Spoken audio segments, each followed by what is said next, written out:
Hello everyone, welcome to the stream and welcome to another day in Azeroth. Thank you all very much for joining me today. I hope everybody is doing well and having a fantastic Friday so far. Scary Meggy, Tanita, Mr. Blaster, Wayne, Tauren, Wanderlust, Kilo, David, Arctech, Empathic Nightwalker, Ember, Perkwitch, Procrastination, Change X, Kendo, Tutor, Eric, Guitar Junkie, Dave, Amy, Adam, Cyberchild, Mantar. That's too many names, guys. Welcome to everybody. Thank you all very much for joining me for a little bit of a late start today.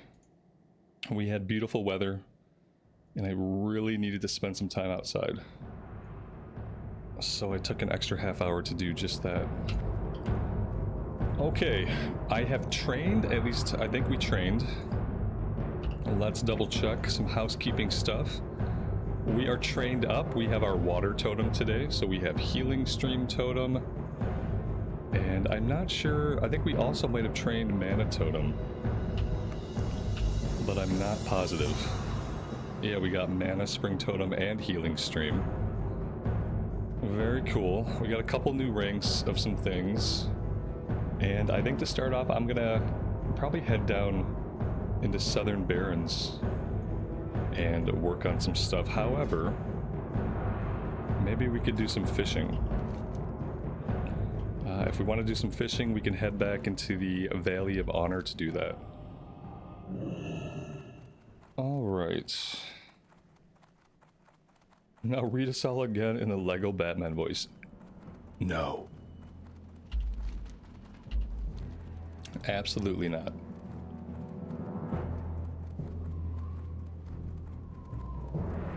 Adam, that's awesome, buddy. I hope you have a good time.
I think I have everything off this vendor.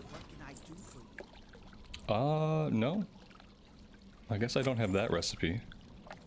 Rock scale cod I can't use yet, and mithril head trout I can't use yet. Our cooking is pretty far behind. I'm not sure what I'm gonna do about the cooking. Because yeah, it's kind of stalled out.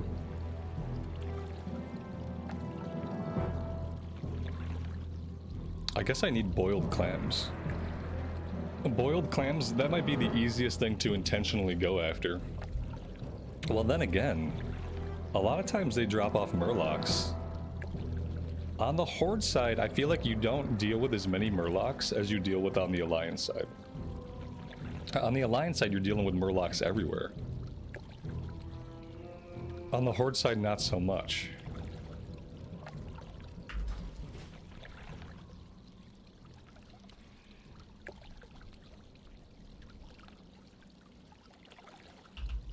Yeah, for the baubles, I don't typically use the baubles unless we're having trouble catching fish in an area. Because the baubles, all they're doing is increasing your skill. And the way I feel about it, if I already have sufficient skill for an area, then I don't really tend to use a bauble. It's just typically when I'm on the cusp, you know, when you're in a place where, like, some of your fish are getting away, but you're catching some, but a lot of them are getting away. That's really, for me, the time to use a bauble. Is when I need a little boost to make sure I actually catch fish.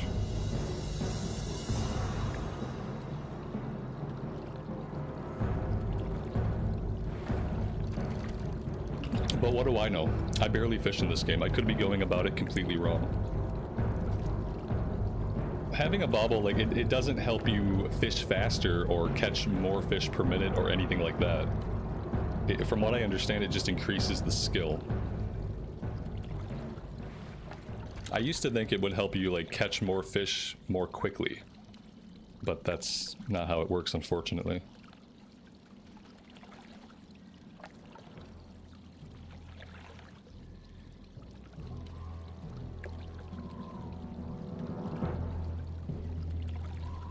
Silverpine has murlocs. That's right, they do have murlocs out on those islands. Yeah, all those little islands. The Fenris Islands.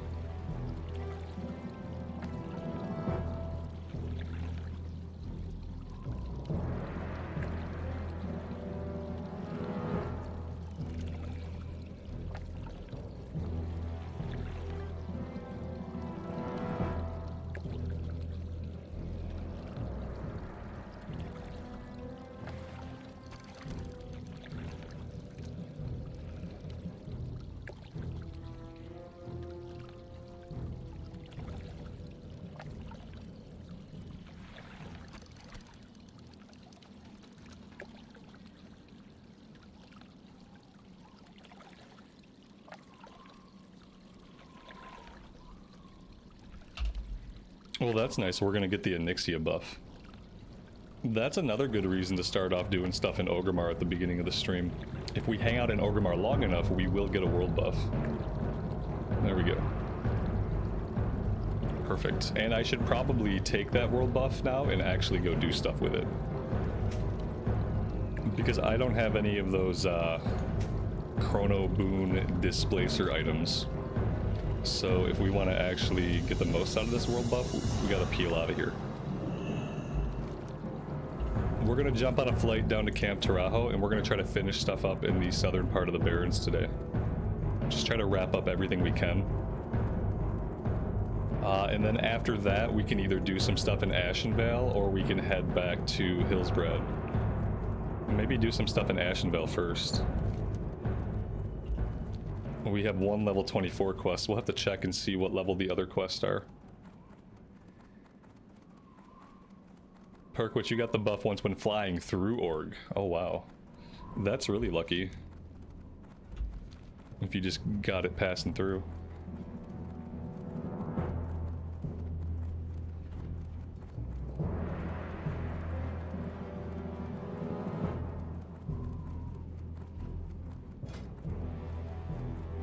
Is there anything else I absolutely need to do before I leave? Not really. Alright, let's go.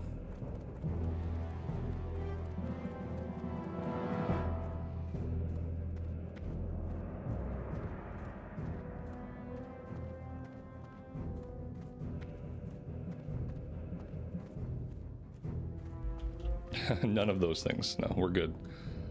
We've trained, we've sold. What do you need? And we're not doing the ladder.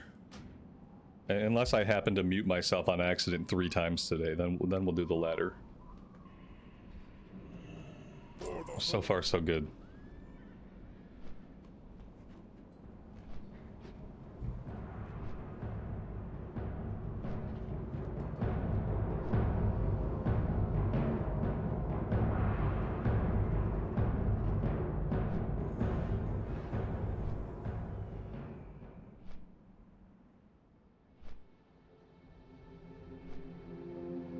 So I'm saying there's a chance. Yeah, there's always a chance. Or if I'm completely wrong about something that I'm 100% sure that I'm right about, like yesterday, and then that's also grounds for the Batman voice. If I think I'm absolutely right about something and you guys can prove that I'm not, then I will do it for a while. But you guys were uninspired yesterday. I did the voice for a bit and no one typed anything even remotely interesting. So, you know, kind of a bummer for me.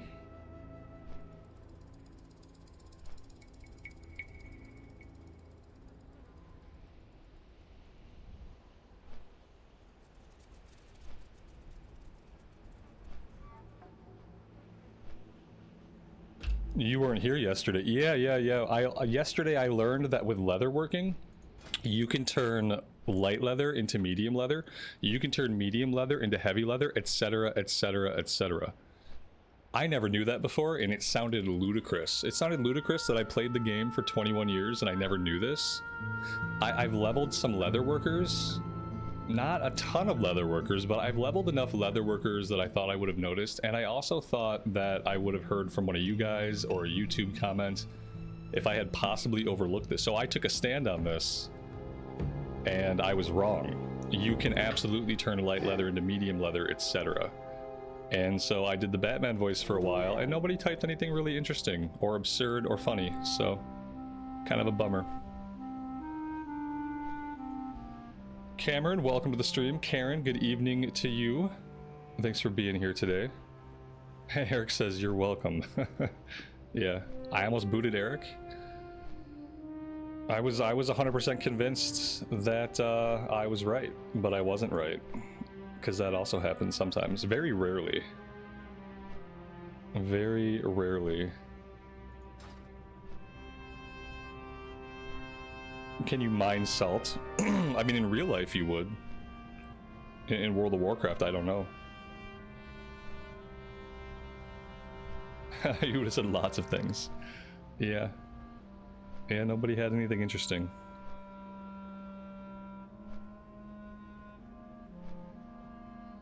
I think it was later in the day. Everyone gets sleepy later in the day, because for the EU, like, later in the day is late at night. And there's definitely a feeling of sleepiness that comes over chat. Usually happens around like 3 o'clock my time. Once it's 3 o'clock my time, chat gets lethargic. They get really, really tired.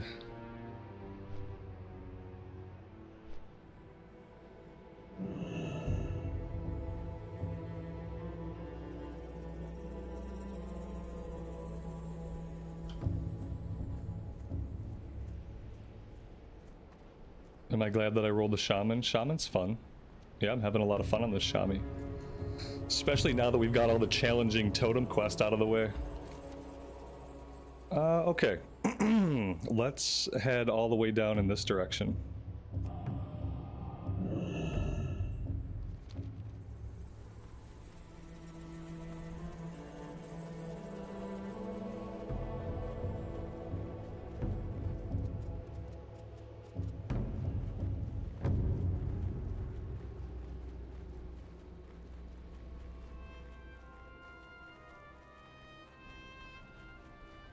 No, I had no idea. I did not know. In fact, I believed the exact opposite. Architect, thank you so much for the super chat, man. I really appreciate that. Thanks for being here and hanging out with us as you play WoW. I've been told that my content works best on the second monitor.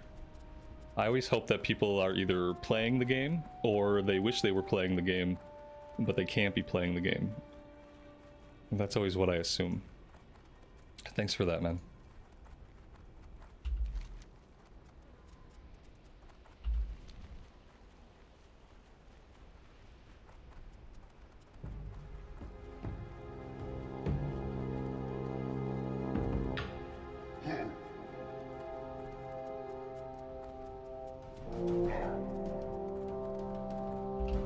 Somewhere on this road, I think there's an NPC that has a quest. I'm not really sure what the quest is for. And then also there's an area with dwarves. And if I remember right, there's at least one quest to go deal with the dwarves. I know that because I lost a Tauren druid there on hardcore. But I don't remember where I picked up said quest. Maybe it was from the guy patrolling up and down with the quest. Maybe that's the same quest giver.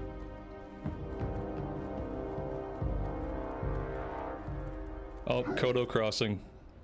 Yeah, everybody stop. Don't want to run over any Kodo.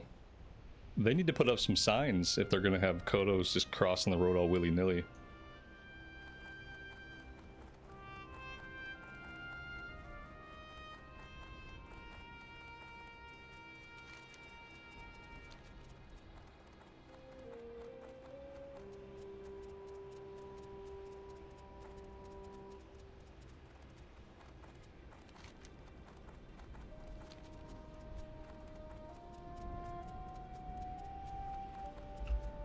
If I run this road all the way down to the Great Lift, will I find the quest giver? Or will he have passed me going the other direction? This, whatever this loop is, this is a crazy route. I don't even know what this is. But I doubt I'm ever gonna find whatever it is, not with a crazy route like that. They could be anywhere at any time. There's a cooking quest for the dig rats. What?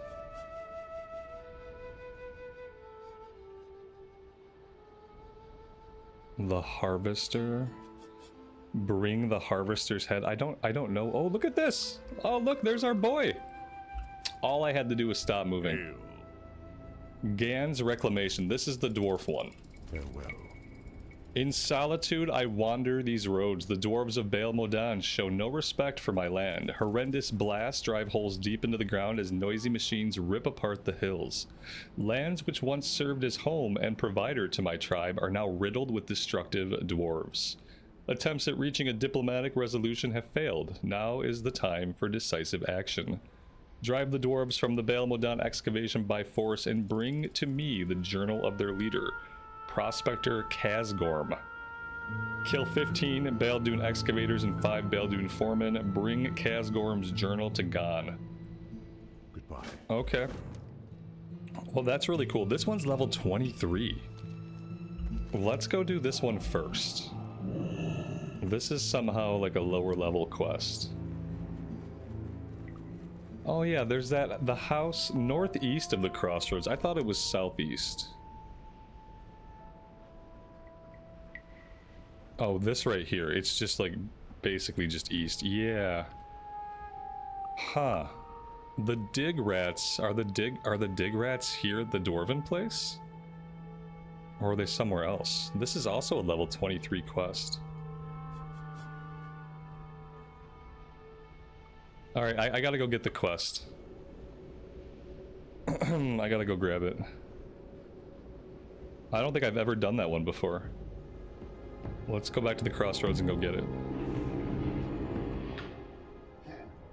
I'm really trying to do everything I can. I would very much like on this character not to get to a point where I feel like I have run out of quest at level 40. That would be awesome. Don't know if anything I do now is gonna affect that or not, but I'm gonna try to do every quest that I can.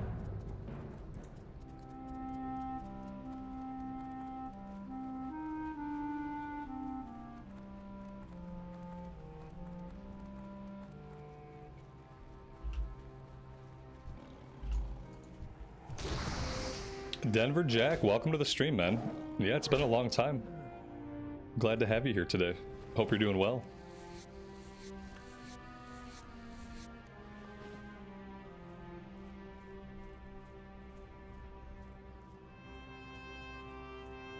Shane, good afternoon, buddy. Mendy, happy Friday to you.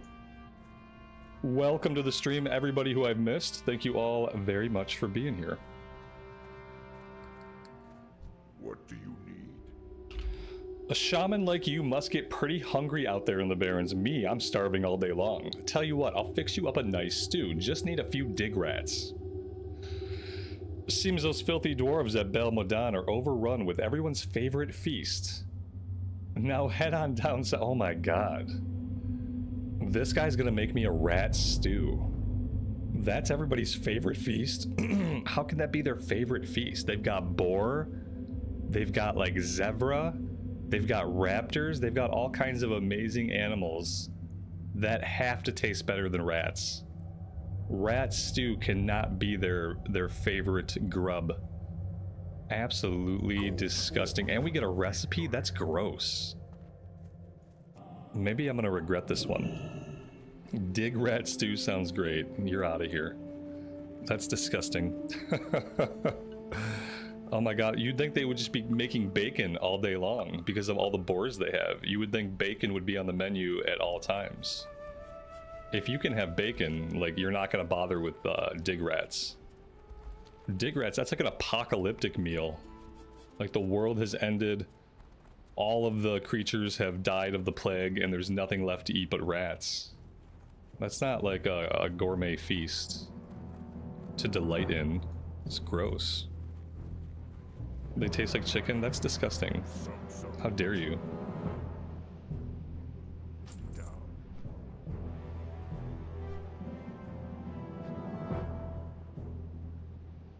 This is wow, they're big rats. They're like 40-pound rats.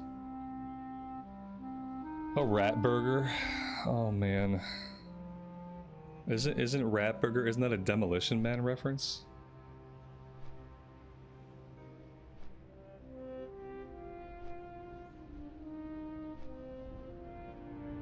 Is this whole quest a Demolition Man reference?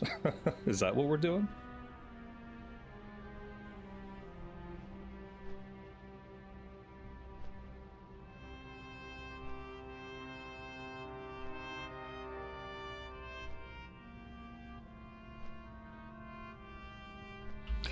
Great, great, great. Alright. Well, that's fine. I mean, I'm not going to eat a rat burger, but to each their own. Actually, if the choice was Taco Bell or rat burger, if those are my choices, maybe I would eat a rat burger. I mean, if I'm going to eat Taco Bell, I'm already really freaking desperate. The rat burger might be safer. At least I know what's in the rat burger. The rat burger is going to be 100% rat. Who knows what's in Taco Bell meat?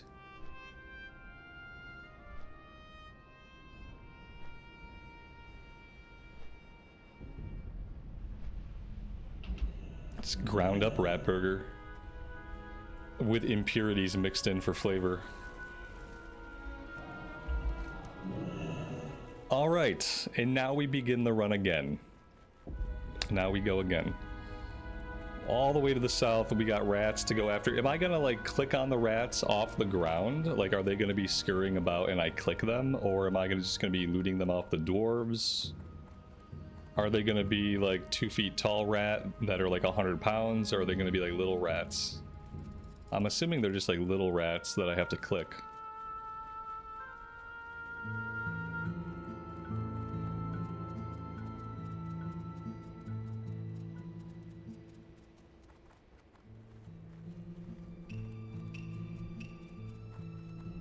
They're critters, you kill them and loot them. Okay, so we're just flat out murdering them. You'll have to kill them? Okay, that's rude. I was hoping we could just pick them up. If it were retail WoW, we wouldn't kill them, we'd just click them. We'd pick them up, but I guess we gotta slaughter them first. I'll use a, maybe I'll gather them up and fire Nova Totem them. Just blow them all up at once.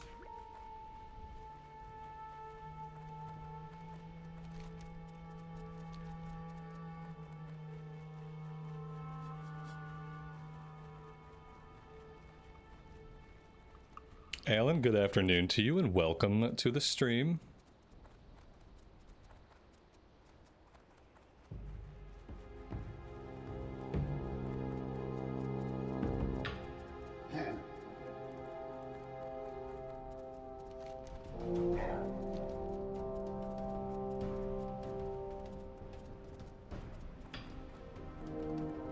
Am I enjoying the Shaman? Absolutely.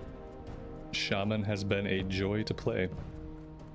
We're getting closer and closer to Wind Fury, and that's exciting. This might be the highest I've leveled a Shaman in Classic Era. I think I had a Shaman in TBC that got to like level 34. Yeah, we got to like level 34. But that was like TBC or Wrath of the Lich King. I think this is as high as I've gotten on a Shami in Classic Era.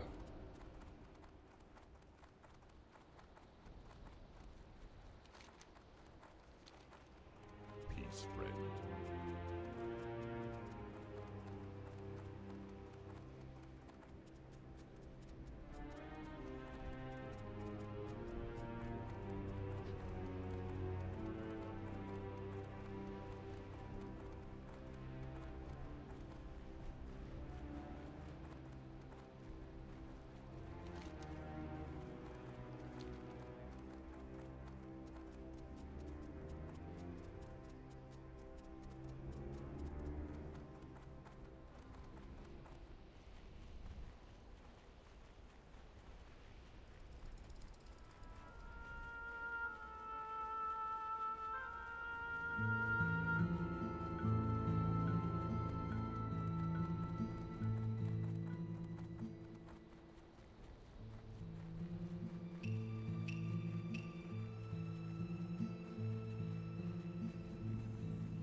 Alright, the soldiers here are level 24, we are level 26. So we should probably exercise a little bit of caution when it comes to pulling these guys and not attracting a bunch of ads.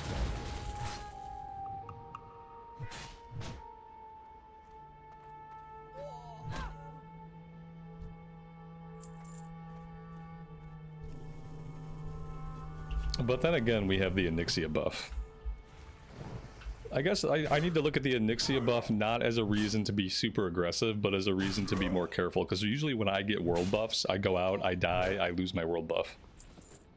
And then I am super sad. So maybe I should just be more careful because I have the world buff and not the opposite. I want the ones in the dig zone. Oh, yeah, I see. Well, the rats are here, though. Well, the rats are in this area, it looks like. The dwarves I want to kill are down in the dig site, I guess. Unless I'm gonna get a follow-up to come up here and kill the officers. The rats are down there too? Yeah, I guess so. Questie marks, I think Questie marked like one thing. So I don't need to be up here at all right now. Okay, if that's the case, we'll go down below. Maybe they'll be lower level down here. Jamie, welcome to the stream. Thanks for being here today. I don't really like that. I think I'm just gonna go down there the old-fashioned way. We'll take the ramp down and around.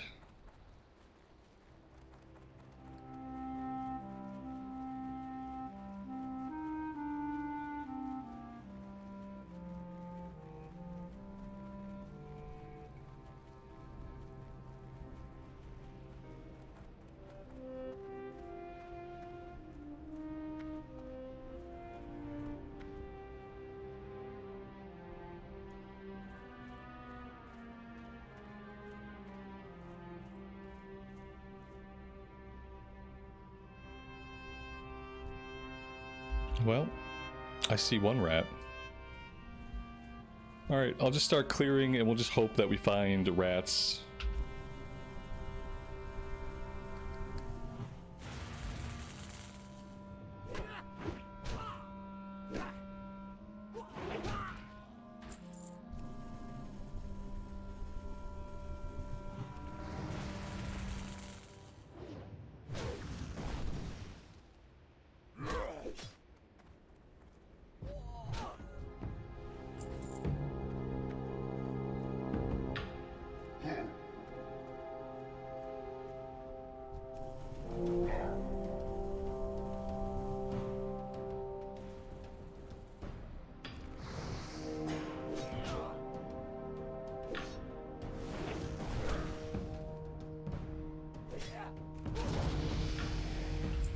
What pushed me to classic era versus others?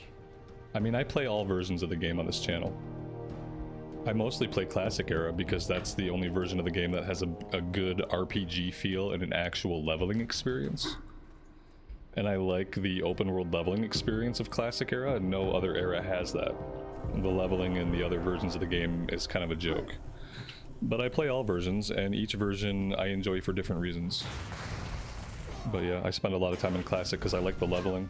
I like the class design, I like the pace.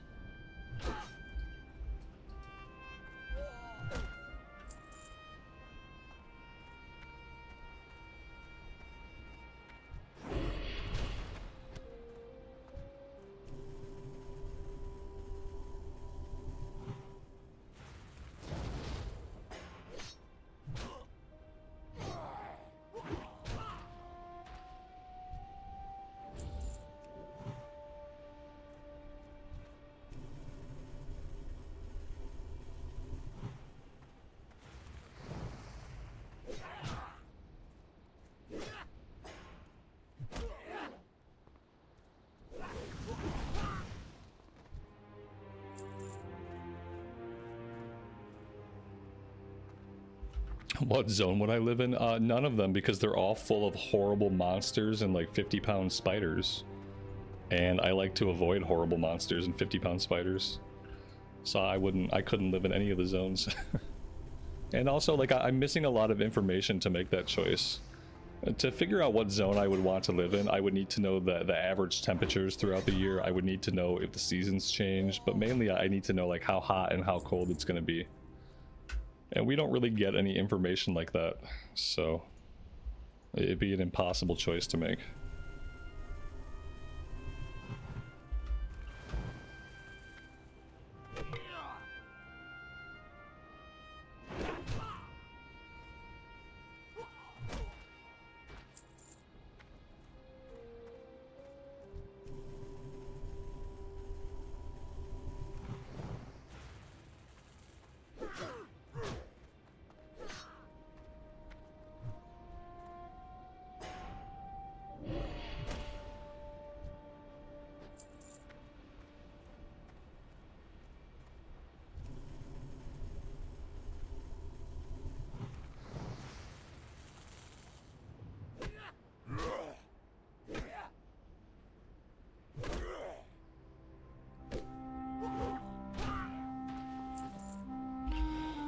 Shane, you won't be able to do a warrior.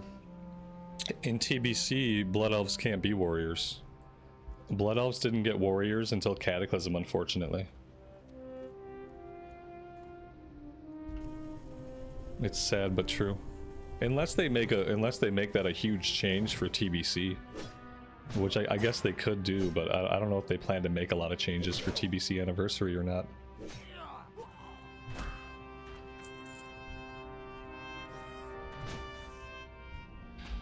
Blood Elves make better rogues than warriors anyway, to be honest. Like, honestly, the weapons are too small in their hands to make, like, really good, really iconic warriors out of them. They make much better rogues, in my opinion.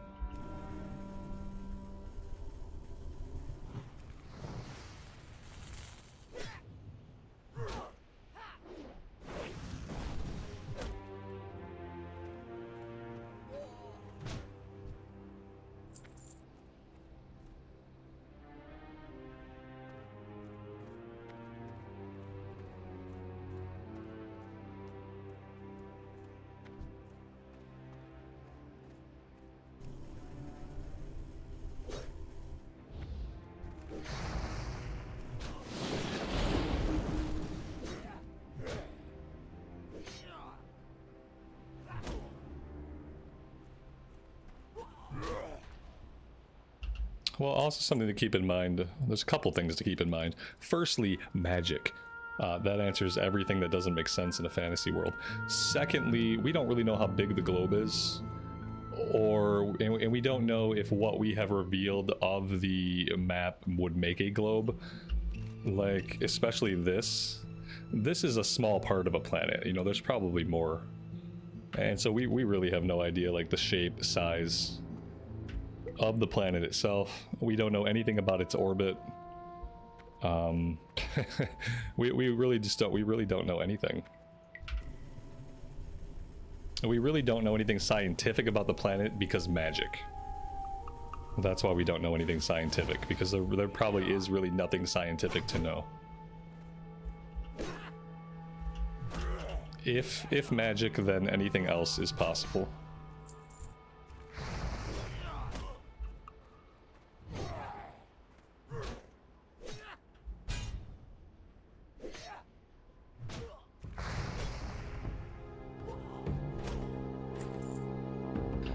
Alright, oh, this was the named guy. Great, I didn't know I was fighting the named guy, but we were fighting the named guy, and we got his journal, so we have to take out 5 more excavators, 1 more foreman, and, you know, like, somewhere there's rats. I have a feeling we're gonna find more rats in the actual keep. But there is a rat right over here.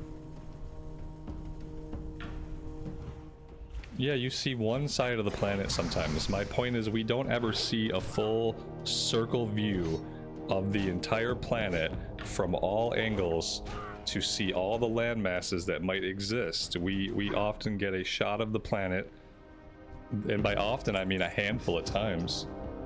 We get a shot of the planet from one direction showing us familiar stuff.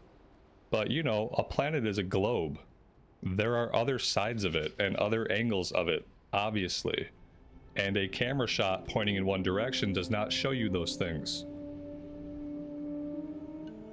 I just kind of thought that was obvious, but I guess I had to explain it, so there you go. It's like how we look at the moon in the sky, and we see the moon, and we know the moon is there, but we don't see the backside of it, because we have a fixed perspective. Well, that's what a camera shot is. A camera shot's a fixed perspective. And that's what I meant. We don't see the whole circle view of the planet, all the sides of it, all the continents that might be there, etc., etc. And also magic.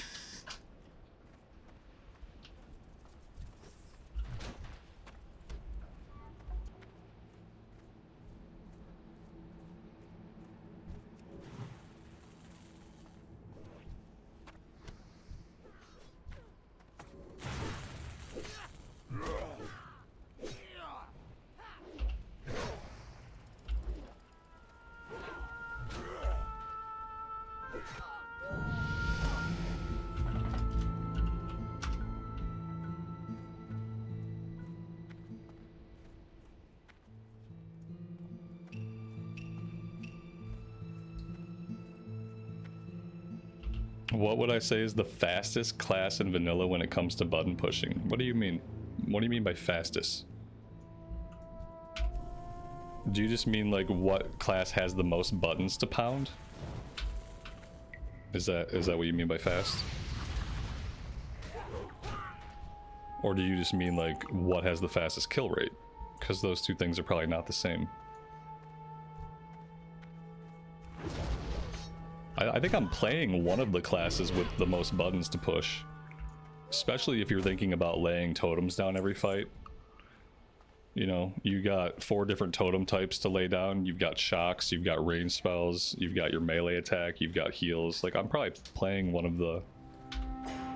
But if you mean repetitious button slamming, maybe the rogue. Maybe the rogue, because you're always building up combo points, spending the combo points, building up combo points, spending the combo points.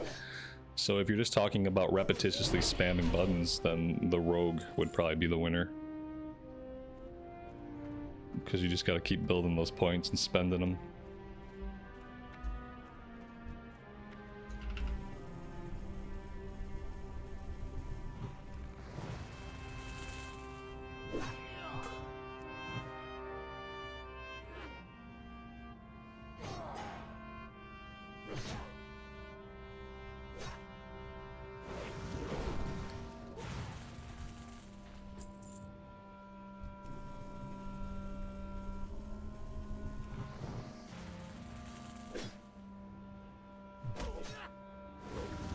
What's my favorite class? The one I'm enjoying the most at the moment. I have lots of favorite classes. Favorite class is not really something that I think about. I have a lot of fun on warriors, I have a lot of fun on paladins. I don't know if I'd say I have a favorite class. Because I enjoy so many classes for so many different reasons. I think deciding on things like hard favorites is very limiting.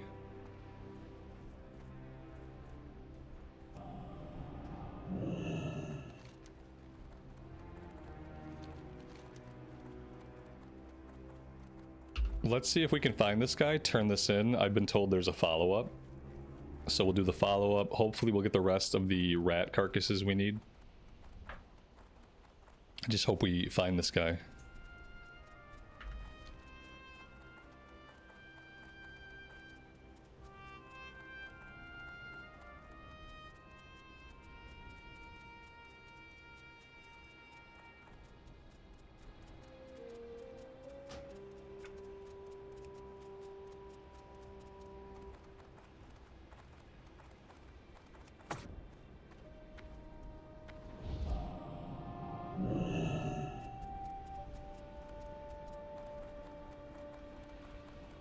There he is. The hardest part of the quest, finding the quest giver. Well met. Go in peace. Be careful. Ancestors watch over you. Whoa, what is this? It is clear the prospector depended on explosives and those noisy vehicles to rip the ground apart. We can expect a new foreman to take over soon. I want to give the dwarves a taste of their own medicine. According to these plans, if we combine nitroglycerin with wood pulp and sodium nitrate, we can create explosive charges. Guy, why do you know high school chemistry? Why?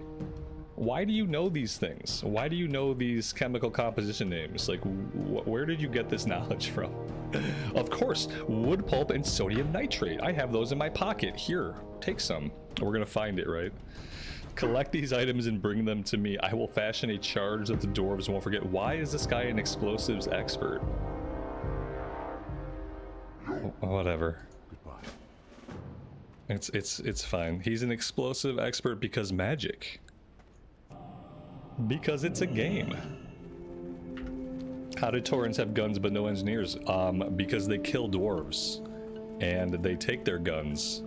And clearly they learn how to use them. And clearly they teach their tribe mates, like, chemistry. So I think the Tauren are a little bit more advanced than we know. Probably from stealing stuff from dwarves like we're about to do. That's what I always assumed about how they got rifles, is like, if you look at Mulgore, there's all kinds of people in Mulgore using guns. There's a Dwarven excavation site, there's a Goblin excavation site, and so I just assumed that they appropriated the guns after many conflicts with the dwarves. And they just started to use those guns against them because that's what makes the most sense.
Rob C, good afternoon to you and welcome to the stream. Thanks for being here today.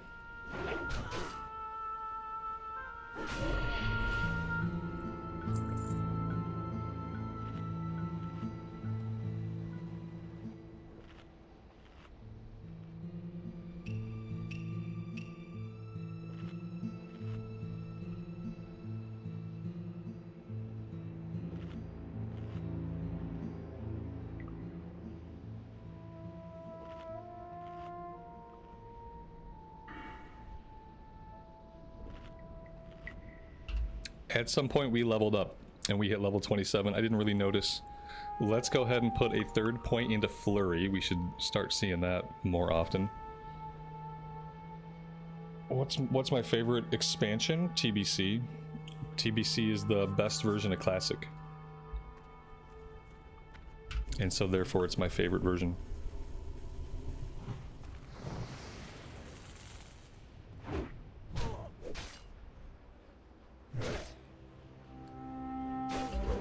assuming we're gonna have to fight our way in here to find these other items. Oh no, we're getting nitroglycerin and wood pulp from kills. Where are we gonna get sodium nitrate? Maybe the different types of enemies must have different items. I think we're killing for all of this stuff. There's a rat over here. Yeah, all of them drop off the mobs. Cool. That makes it really easy. We'll just plow through here and kill every single dwarf in sight.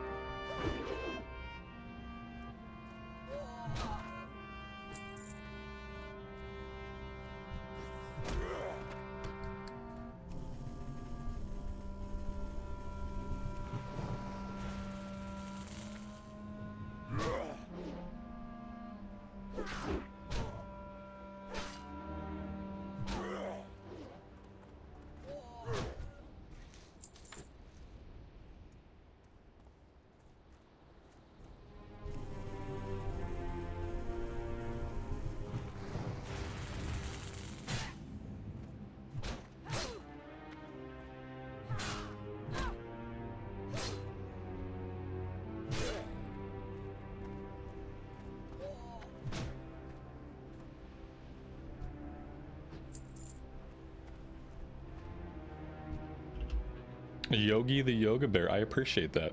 Thanks for being here and checking out the stream.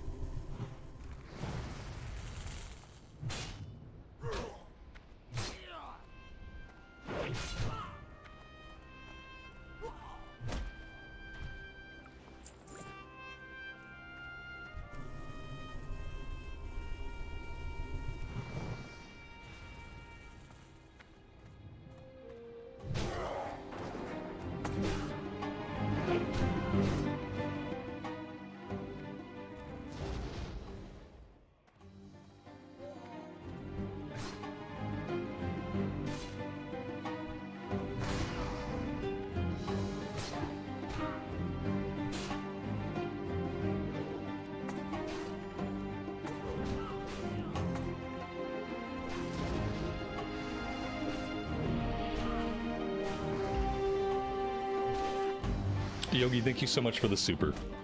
Very kind of you.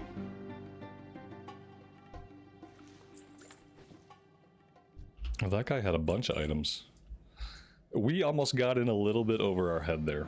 I really don't want to lose my world buff. That would be a big bummer.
Esme, welcome to the stream and happy Friday to you. Hope you are doing well today.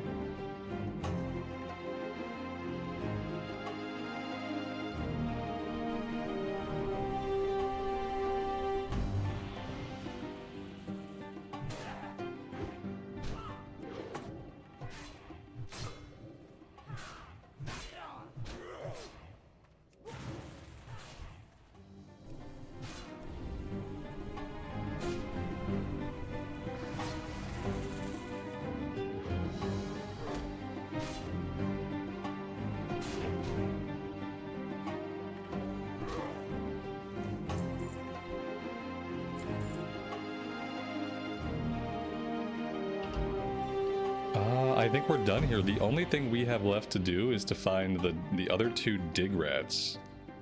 Oh, here's a rat right here. To be honest, I haven't really been looking for them. Now we gotta find one more. If we have to, we can probably find one outside.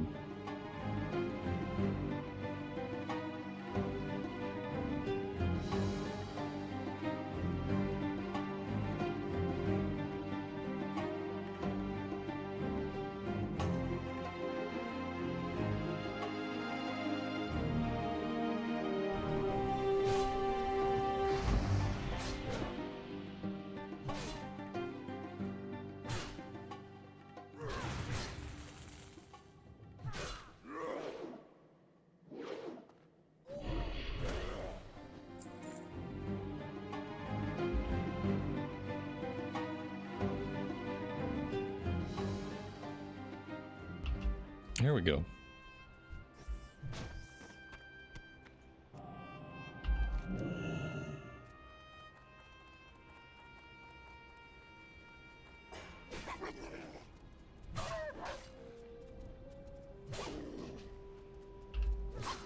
I'm assuming he's going to have at least one more quest for us, since he seems to want to make an explosive device. So I'm assuming we're going to take said device and then go put it somewhere back by the dwarves. And then question mark, question mark, question mark, boom. That's what I'm assuming. Well, there's our alliance friendos. They're not on the road. I thought they mainly stayed on the road, but these guys are cutting across country.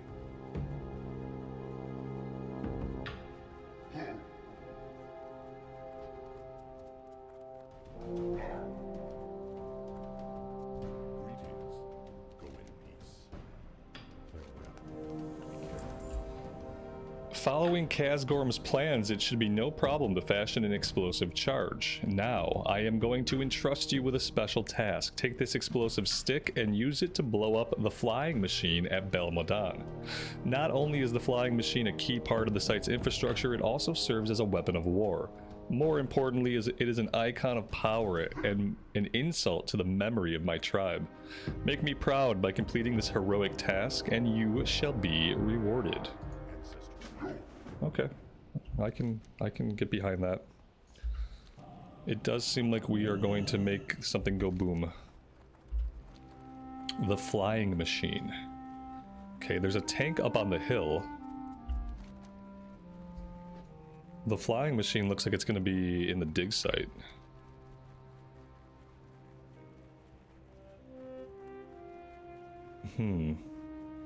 Is that right?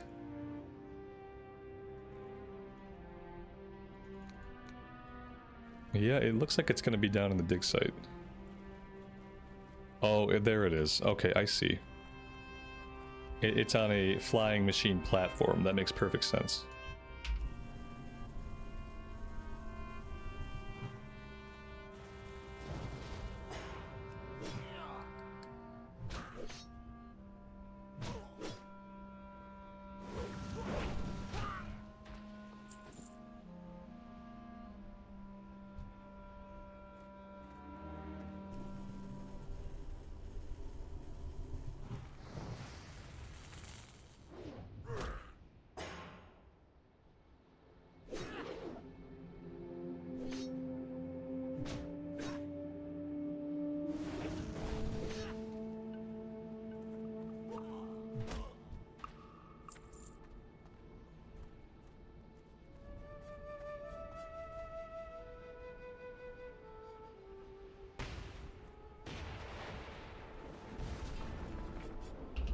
Success.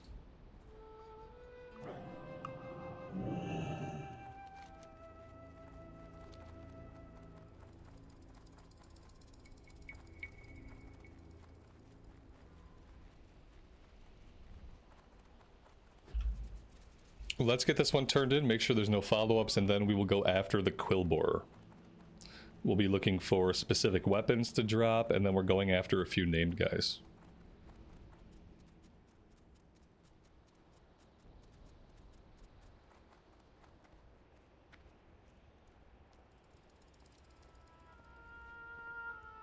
How may I aid you? Be careful. And he gives a pretty good ring, 3 int and 3 spirit. We don't need that, but somebody could. Decent chunk of XP for all 3 of those too. Really happy we were able to do those. Alright, so we're looking for named guys and we're hoping for weapon drops.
If you remember right, crappy drop rates. Yeah, it's going to be a slow drop rate. It's going to be one of those grindy quests.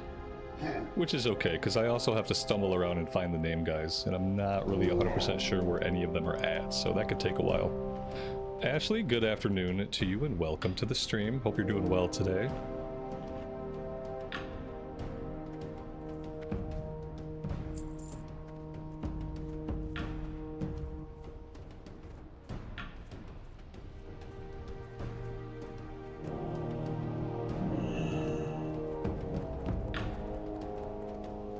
I think one of the name guys is back here at this hut. Pretty sure I remember that much.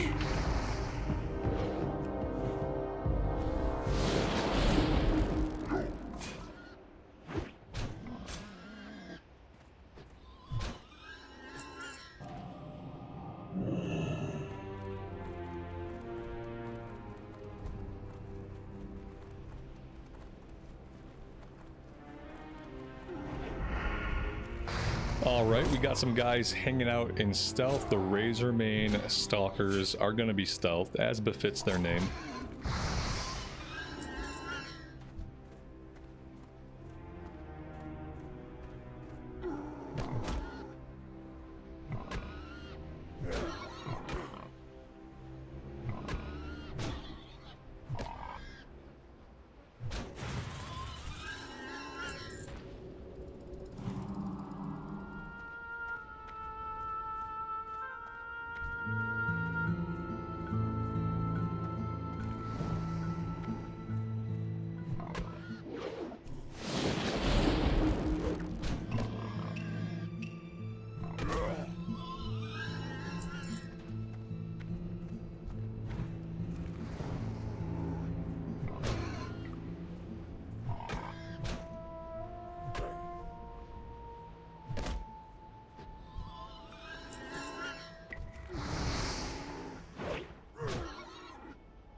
Oh my god, we got an item. We got the Razormane Wand. That one dropped off the Seers, so we don't need any more Seers. Not that we can really avoid them. We're gonna head up the hill here and see if there is one of the name guys inside this hut.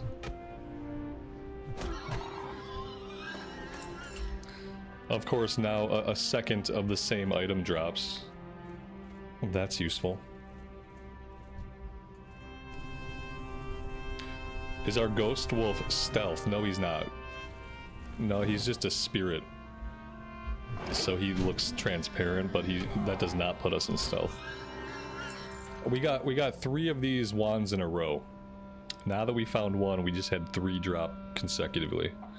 Just gotta point that out, because I think it's hilarious.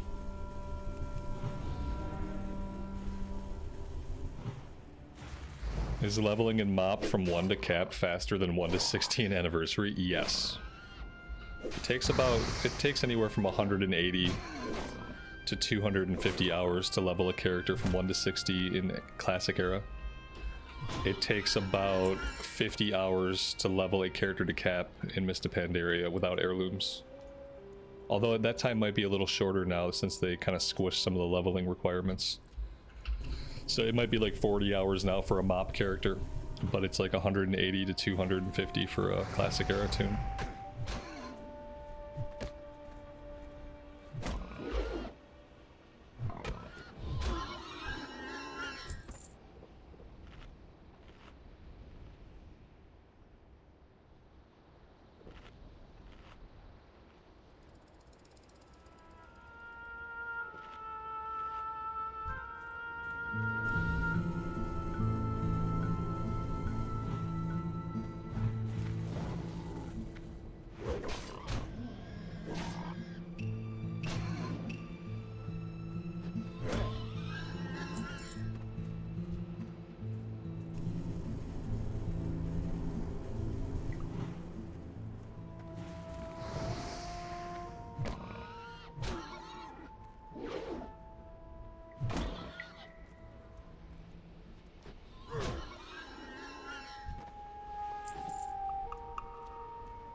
Yeah, there we go. Loch Orcbane.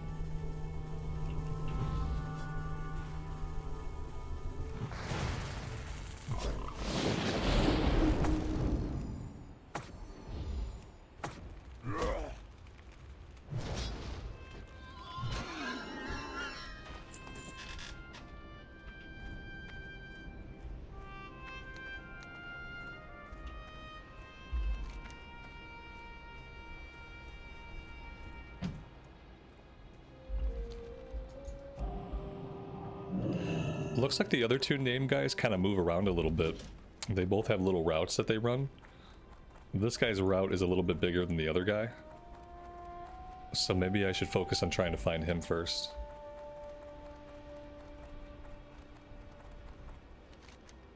Let's see, what's his name? Maybe I can slash target. Kuz. K-U-Z. Do slash targets, KUZ, let's copy that. And we'll see if we can find him.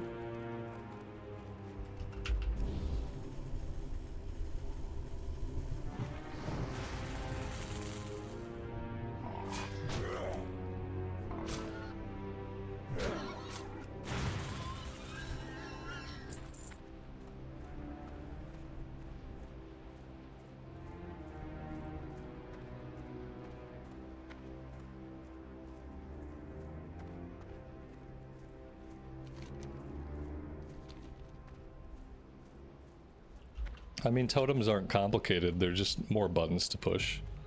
They just give you buffs. Yeah, they're a little bit like pally buffs. You got strength, healing, one of them gives mana back, one of them is a distracting totem. And with totems, you don't need to drop them every fight. They're very situational. Oh, here he is, look at that. You don't need to drop them every fight. Usually you can drop them during tough fights. If you pull an extra mob, then that's usually a great time to drop some totems.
Well, there we go. There's the backstabber. So now we're looking for just the war shield. But we do... Ooh. There's our last name guy. Oh god. What have I done? I got a little bit overzealous trying to go after the name guy, and I have made a little bit of a mistake here.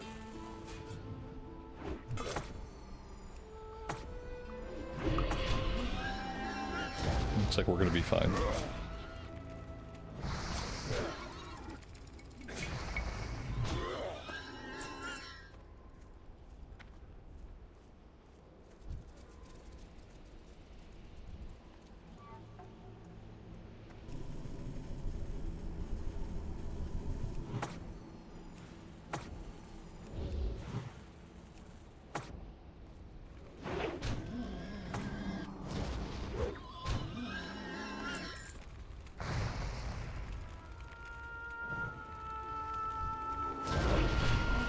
I knew that fire totem was going to get us in trouble. As soon as I saw that stealth guy, I knew. What a naughty fire totem. Alright, so the shield guys are back this way, and that's it. We have to get one shield to drop, and then we're done with these. I don't know if this guy has any more follow-ups. There might be another round of named guys. There might be another round of weapon gathering. I'm not sure, actually.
And there we go. There is the shield drop, which means we are all done here. Let's get ourselves back to Camp Tarajo and we'll see what comes next. I'm assuming there's follow-ups. If there's not follow-ups, then I don't know. What is this? Isha Awak. Bring the heart of Isha Awak to Marin. The Grand Isha Awak is Lord of these waters. Oh, this is, this happens over this way. Okay. Yeah. We'll do that eventually. It's a bit of a higher level, so I'm not too keen to go do it right now.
I'm gonna make some of these medium armor kits for some skill ups. Inventory's full. Excuse me, I'm gonna empty our inventory first, obviously, because our inventory is obviously full.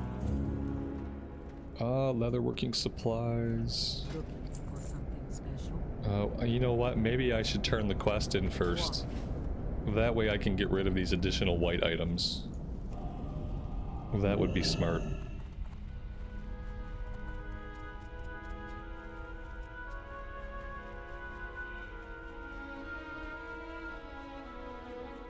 Thrallhall, for the Horde.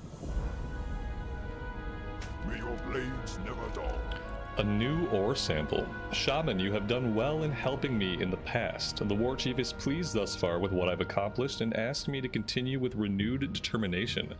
My honor dictates that I give you proper recognition to the war chief for all you have done, but first I would ask you for your help again. Travelers recently came from the south from a place called Thousand Needles. There they killed a kobold who had an unusual ore sample, but they would not sell that sample. I want a sample of that ore to examine. Find an unrefined ore sample. Okay. I don't think I've ever done this. This is something that's going to happen. Ooh, that's a big sword. This is going to happen down in Thousand Needles. I know the kobolds that he's talking about, they're all over the place. So hopefully, that's level 29, so that's around the time we'll be doing stuff in Thousand Needles by then anyway. So that's nice.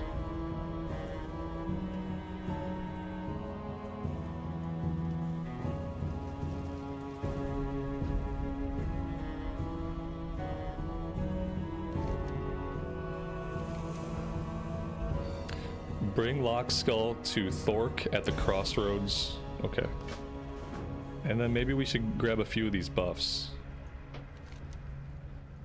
Oh, we don't have any blood shards. Oh, that's a bummer. I thought the guys we were killing would have been dropping blood shards, but I guess only the guys north of town drop the blood shards. Well, that stinks. Okay, let's jump a flight back to Crossroads. We have 2 quests up there to turn in. One of them is the cooking quest for rat burgers. What brings you here? Ancestors. Nick, good afternoon to you, buddy. Happy Friday. I'm doing well. It's been a good day so far.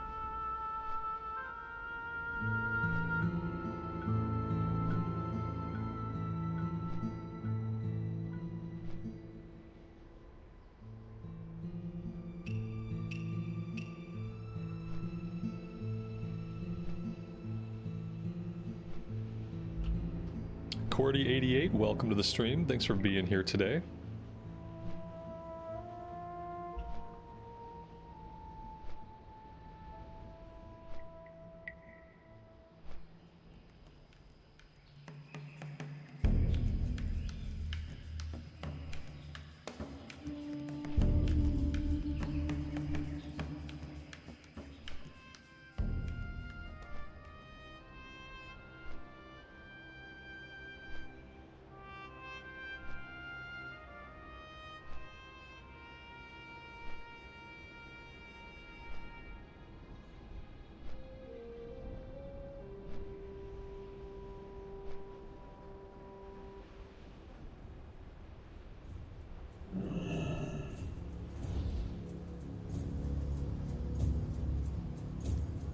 Strength and honor. Go with honor.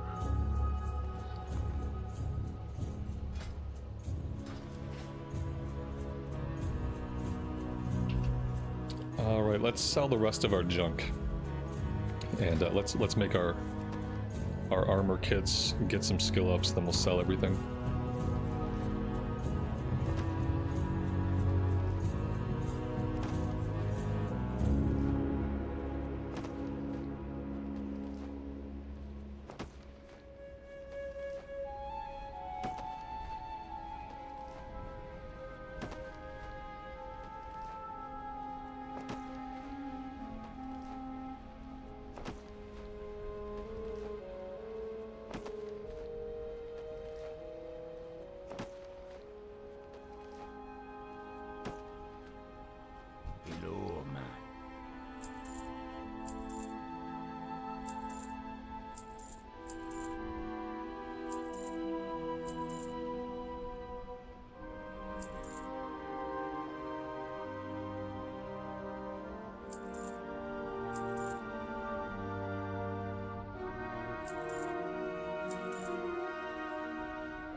Draw hard.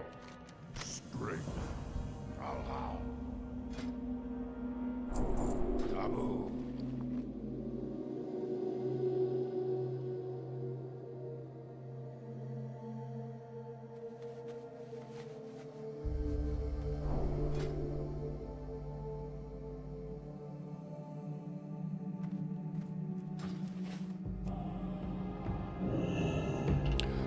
Alright, with all of that stuff done, we are going to fly to Ashenvale.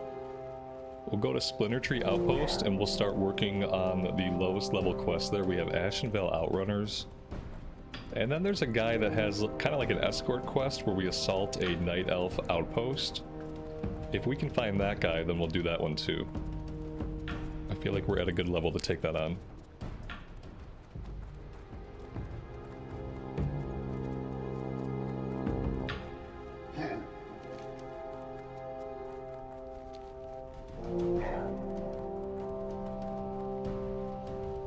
Loktar.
Alright, let's look at some of the other quests out of here. Level 26, Satyr Horns. We can probably do that one. That seems okay. Level 25, Stone Talon Standstill. What does this quest involve? Why am I not familiar with it? If you want to be useful, then why don't you do something about the situation near Talon Deep Path? The transports between Ashenvale and Stone Talon are at a standstill because of the lake coming alive and attacking anything that gets close, which means anyone on the path. What'd be even more useful than just putting the hammer down on the water elementals there is someone scouting the gazebo on Mistral Lake. Oh, okay. Yeah, we've done this before. Let's grab that one.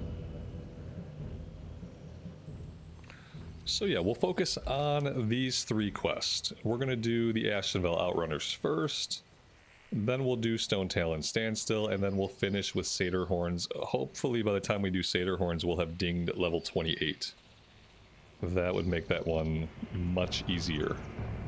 Can sometimes be a difficult area.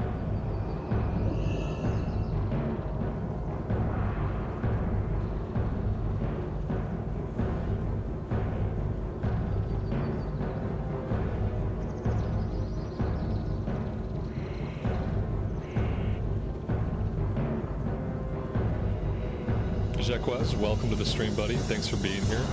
I appreciate that. Thanks for hanging out with us.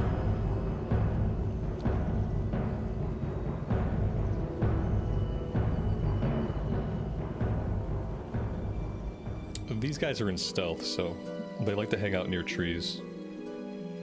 We'll just kind of run around. There we go. I was gonna say we'll just kind of run around until we aggro them.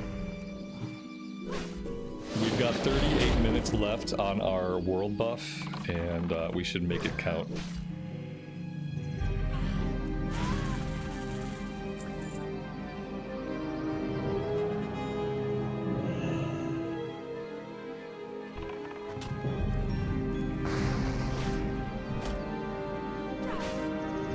Maybe I should do the Satyr quest while we still have the world buff. That might be a better plan, since they're bound to be tougher than the water elementals, and we've only got the 38 minutes left on the buff.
Do I enjoy the hunter class? Not typically.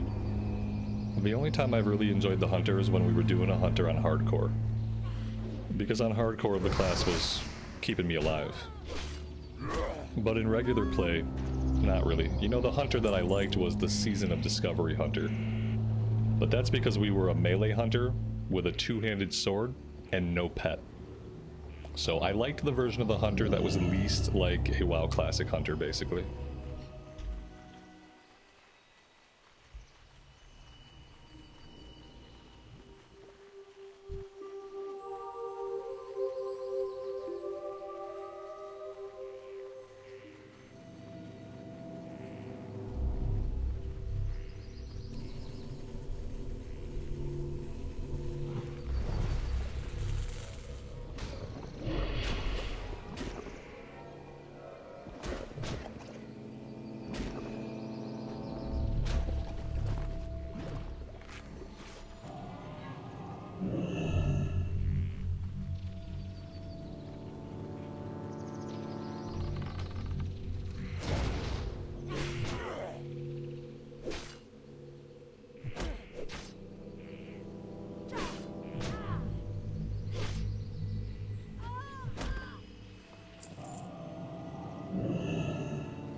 There's 9 out of 9. I think I am going to go north into the Satyr area and use the last of the world buff to fight those guys.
As a shaman, I can't do anything about curses, can I? This curse is really inconvenient. Every once in a while, we'll just stop attacking. It will kind of be stunned for a little bit, and then as soon as this wears off, someone else is going to refresh it.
Marlena, good evening to you. Welcome to the stream. Hope you're doing well today.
I'm gonna try to avoid fighting the ones that have pets, because I feel like that's just gonna be a big drain on our mana, and I'm realizing I only have 12 waters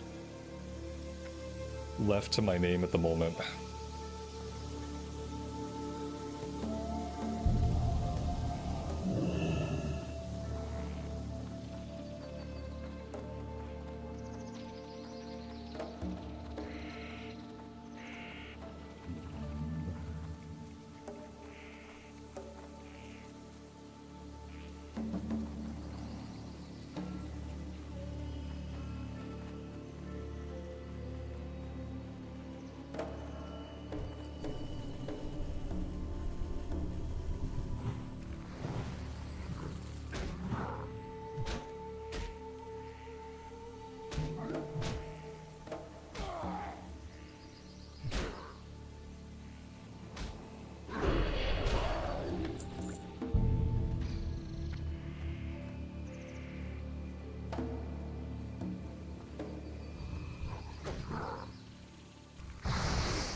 Oh, the curse can also interrupt our eating and drinking. So, rip.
We really have to get a better weapon soon.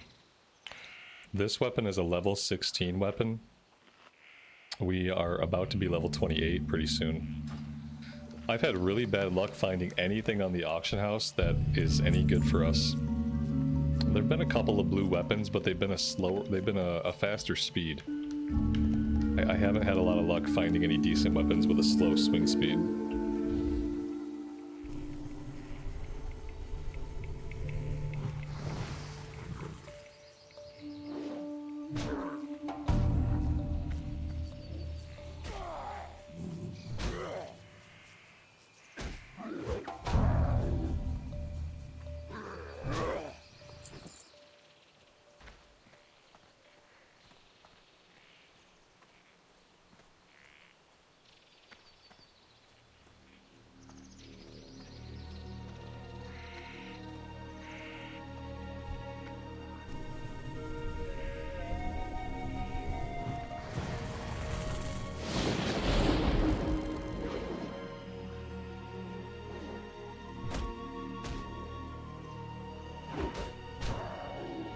Do slower speed weapons deal more damage? No, not necessarily, but different builds require you to have different speed weapons. Since I'm using Rockbiter weapon, from what I understand, with Rockbiter weapon we want a slower weapon. I'm not a math guy, and I'm not like a min-maxing guy, so don't ask me why. I just know that with certain builds and certain things we do, we need different speed weapons. And for the Shaman, for two-handed enhancement, if we're going to use Rockbiter, then for now we need a slower speed, but maybe that changes when we use Wind Fury, I don't know. Eventually I'm just gonna have to find whatever weapon I can that's an upgrade. I'm not gonna be able to have the luxury of worrying a lot about the swing speed. So we cannot use a level 16 blue forever. It's about at the end of its usefulness.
Tony, good afternoon to you. Welcome to the stream.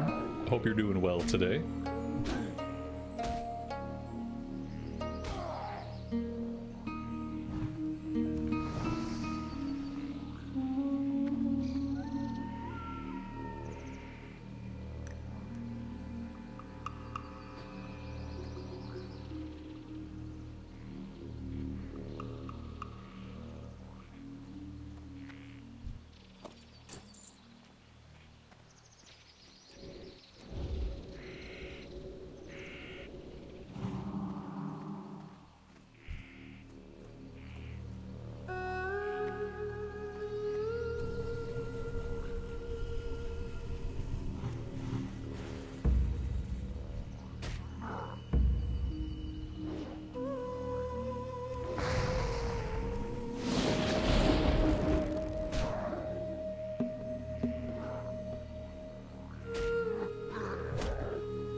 Dan, welcome to the stream, buddy.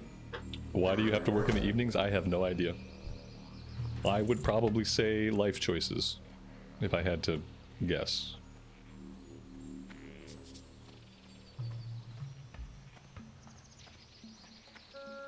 But I appreciate you being here when you can.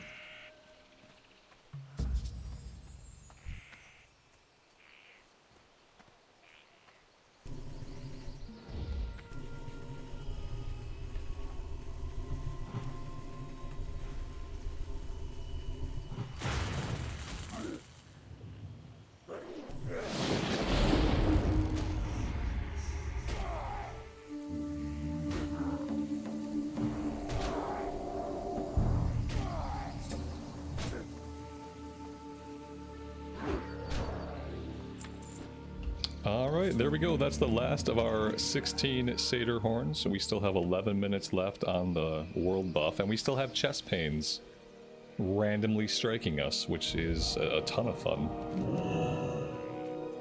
Let's go back and we'll turn these ones in, and then we will head down and take care of the water elementals.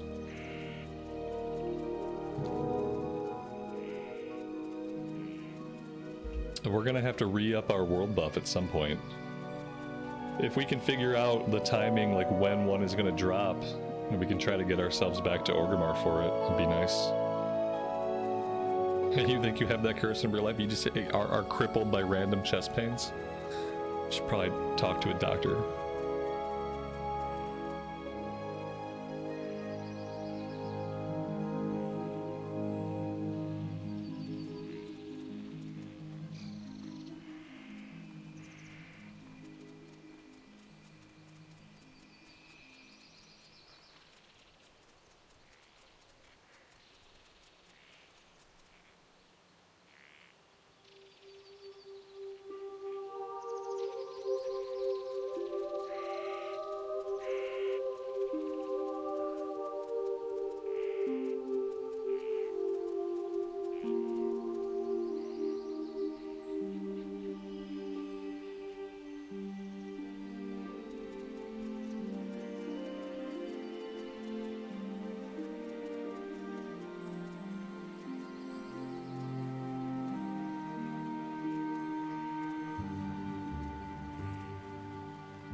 You can level 1 to 85 in 3 days, no problem.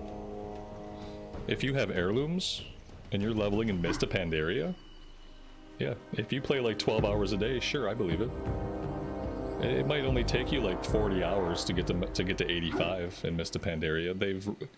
They've squished the leveling requirements way down.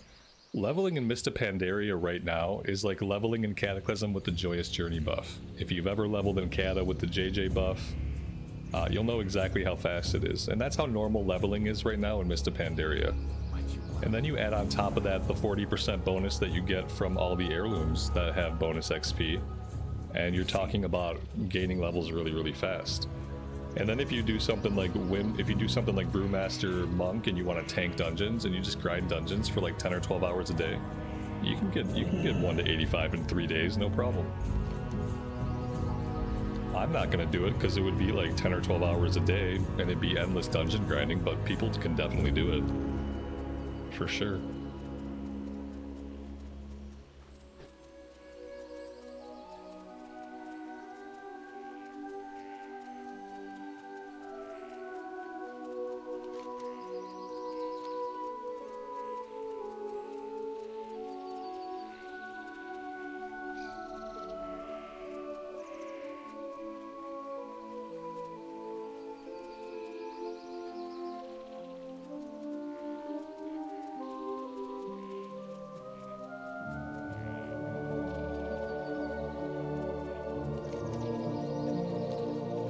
I wouldn't want to level like that either. Just grinding dungeons 6 hours a day is miserable. I did that on a few tunes and got pretty burned out. So I can't imagine doing it for more than 6 hours a day.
Next time we're back in town, I have to remember to get more food and water.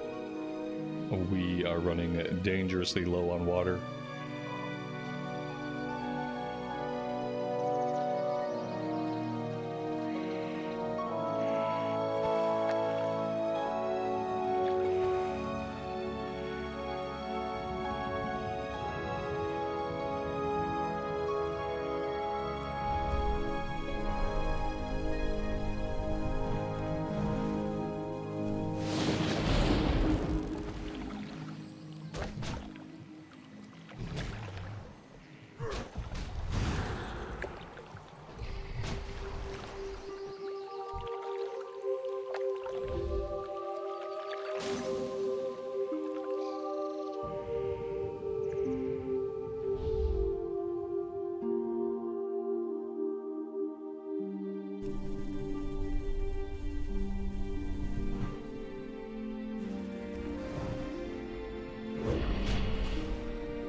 You find it funny that you grind for gear in one expansion and the next one you replace it with greens?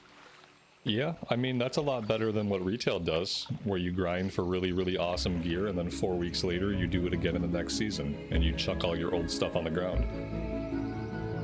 Just be happy that in Classic we have gear that's at least relevant through the expansion. And we don't have to chuck it all on the ground every 3 weeks and start again.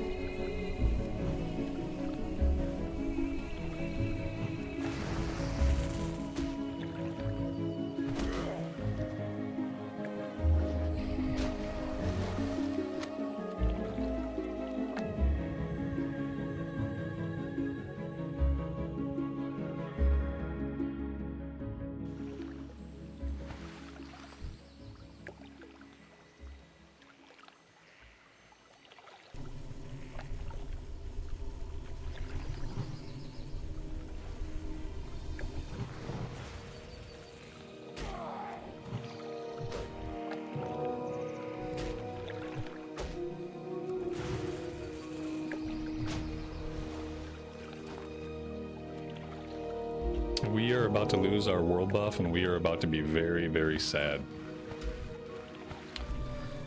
Now I have to figure out when and where we can get another world buff. Kinda hoping my add-on will tell me ahead of time.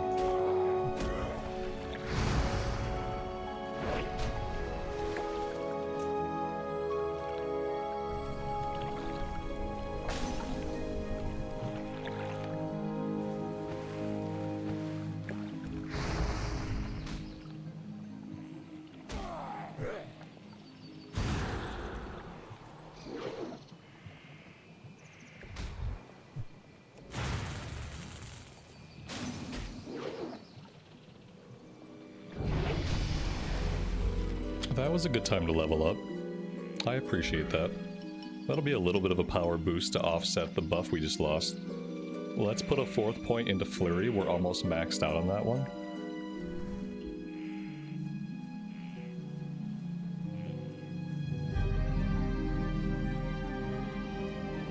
We have to scout the gazebo over here.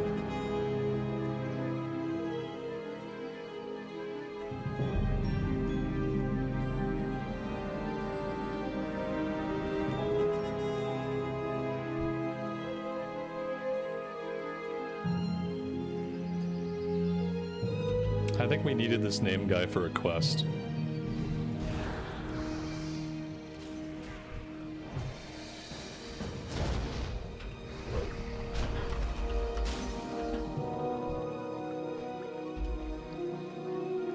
Yep. The slain elemental has produced an intensely glowing globe of water. The contents of the globe are, at best, disgusting. It's like a globe of water full of poo. It would be safe to assume that whatever has befouled the water of Mistral Lake is most likely present in the water of the globe. It's poo. It's not exactly common knowledge who might be interested in such a find. I don't know anybody interested in poo. Perhaps the person who originally sent you to the lake might have an idea. Perhaps.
Is there anything new to train at level 28? I mean, there's stuff to train every even level. Will it be stuff we're really hot to get? I don't know.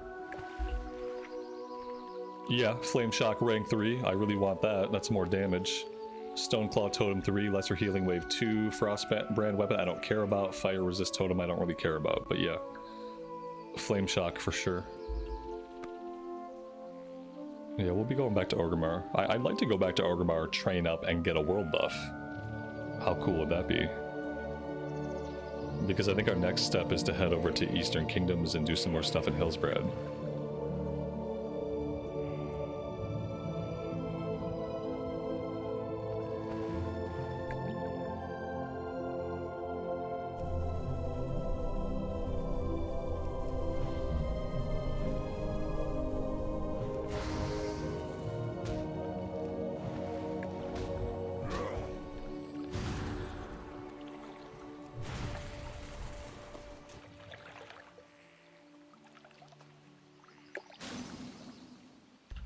That is 12 out of 12. We can get back to town. We'll see what becomes of the Water Globe quest.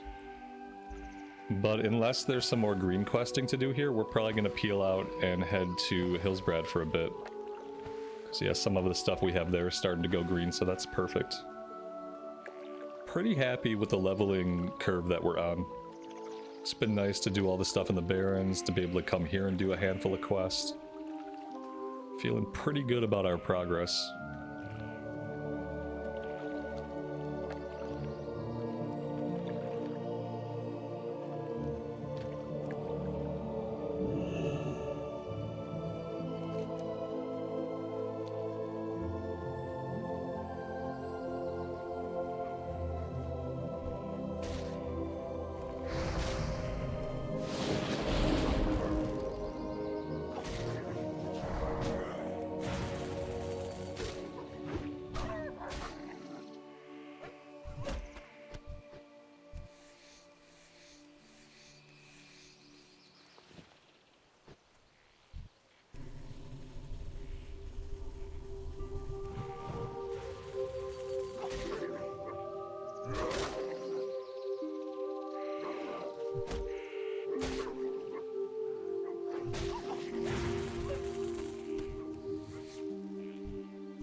I kind of want to go check on Torek, see if we can do his assault. I don't have any inventory space, but I'm holding a lot of these shredder pages. I don't plan to do these quests.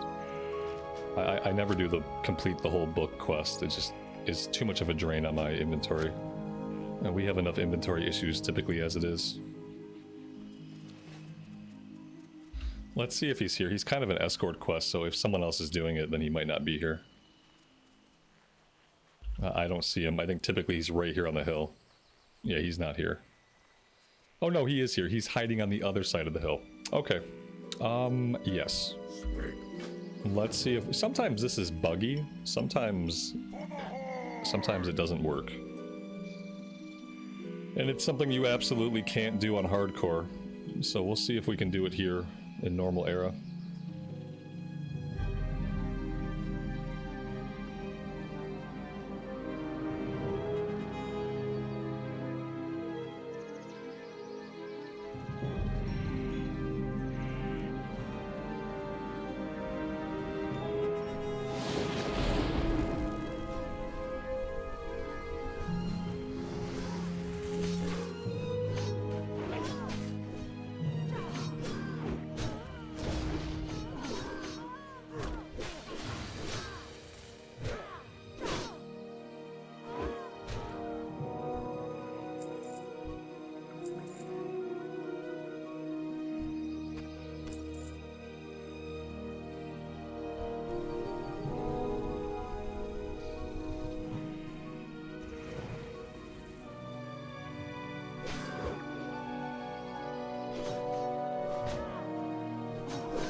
When do we get water walking? I'm not sure. We could already have it. I'm not exactly sure. I don't recall training it, but it doesn't mean we didn't.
And this is why you don't do this quest on hardcore.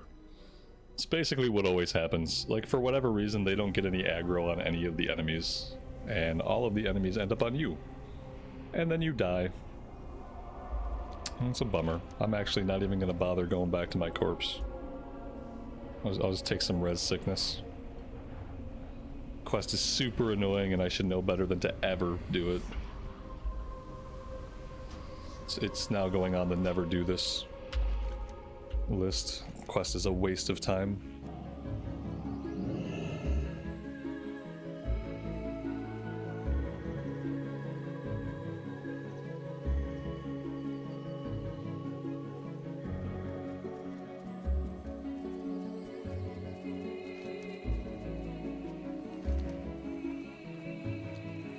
Interestingly, it gave us a quest complete.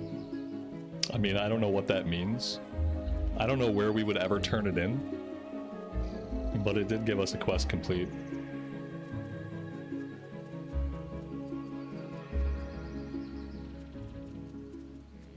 Maybe it turns in at the post here.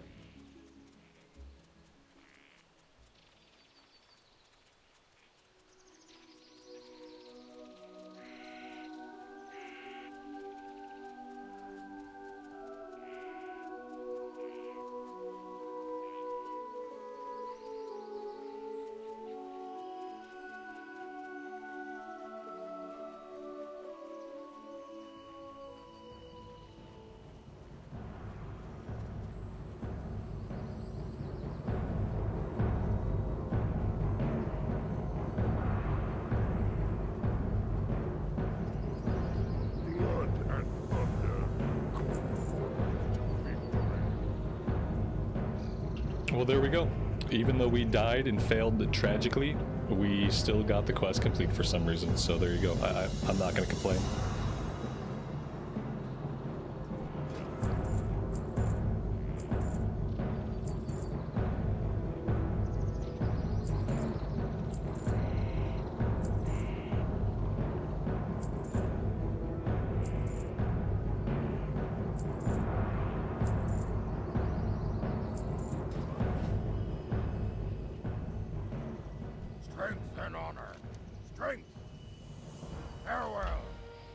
The Earthen Ring is a shamanistic group dedicated to studying and preserving the elements. They have forgotten more about crazy old gods, ancient legends, and lore than most scholars will ever know.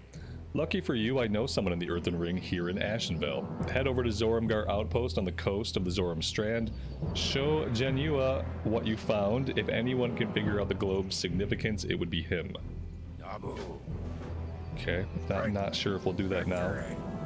It's level 27, so we don't have to rush off to do that right now. I'm going to put us on a flight to Orgrimmar. We are going to train level 28.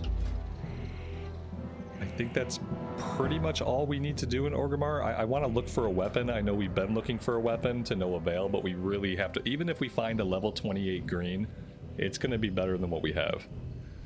So we got to train, we got to find a weapon, and then we're heading over to Hillsbrad Foothills. I am going to go AFK for a bit. I need to fill my coffee and grab a quick snack. So I will be back soon. I will see you guys on the flip side.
Alright, we are back. Let's go visit the auction house first, and then we'll go train. Actually, would it be faster to go train? Yeah, probably. We just take the ramp. The bridge back that way.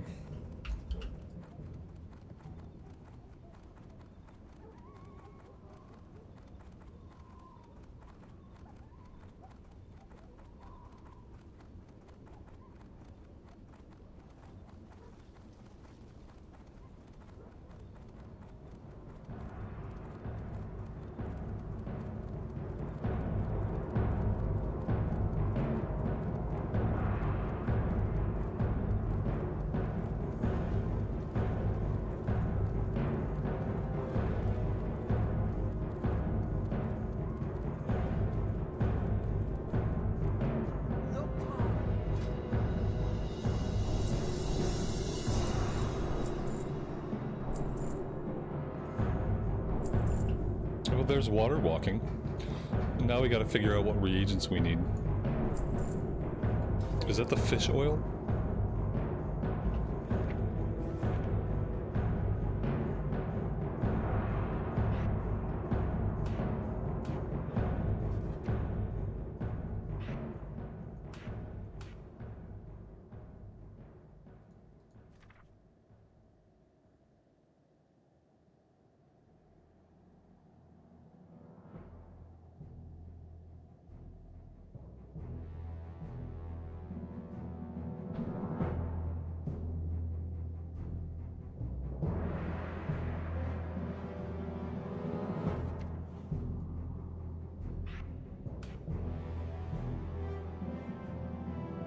Oh, we also have water breathing.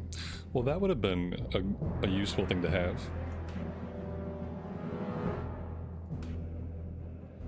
Water breathing is shiny fish scales, and water walking is fish oil.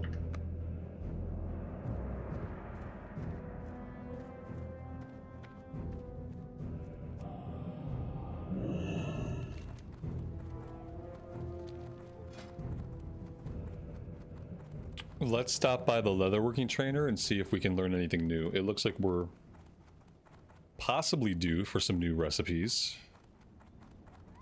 If not, maybe we can do a little bit of crafting with what we have.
Lael, good afternoon, man. Welcome to the stream. Hope you're doing well today.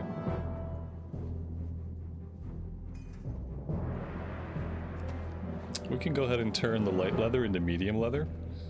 Unfortunately, we won't get skill ups for it, but we can probably make a few more things if we do that.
Why is this troll playing rock, paper, scissors with himself? That's weird.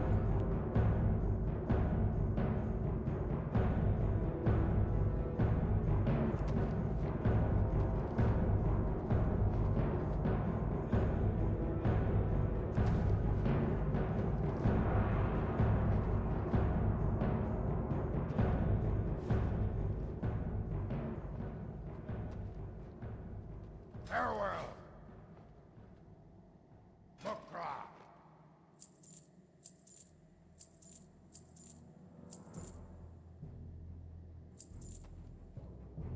For the Horde. Strength and honor.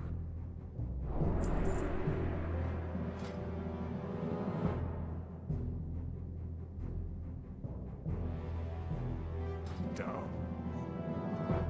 Alright, that looks like that's about all we can do with leatherworking right now. Let's head out to the auction house. We're going to look for a weapon, and I want to grab some shiny fish scales and some fish oil so that we have access to water walking and water breathing, and that can help us out.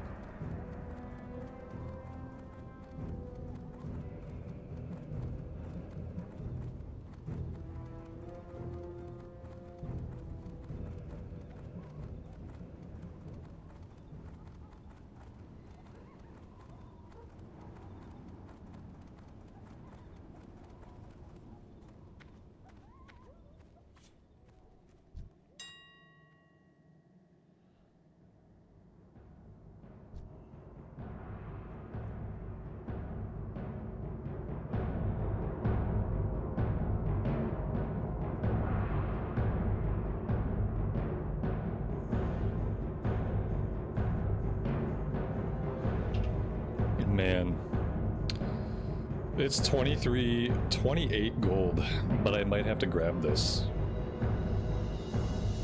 I think this is what we need.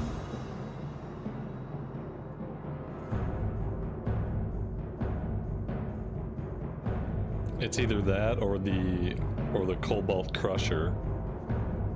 Cobalt Crusher is 111 top end, 30.5 DPS. This is a 110 top end, 27.7 DPS. The price is very equivalent.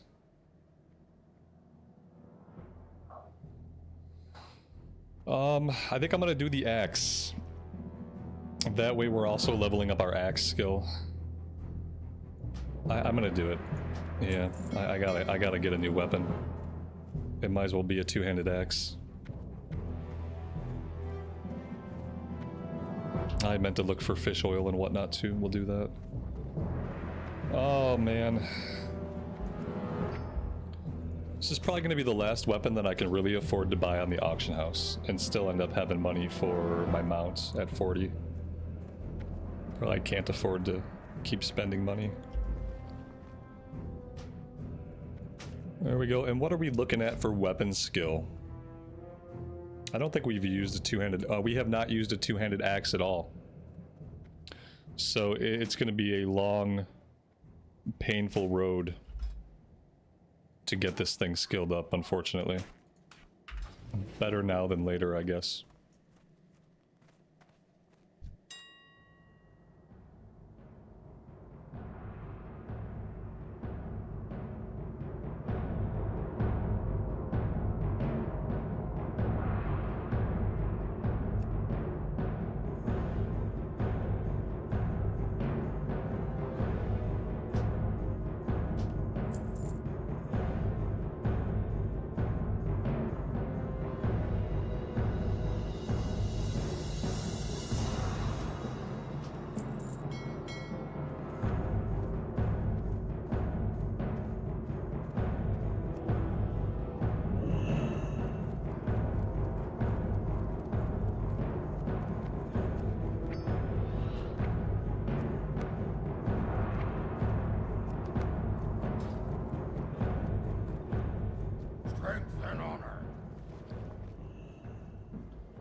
We found this Prospector's axe yesterday. It's a level 15 two-handed axe. I'm gonna put it in the bank.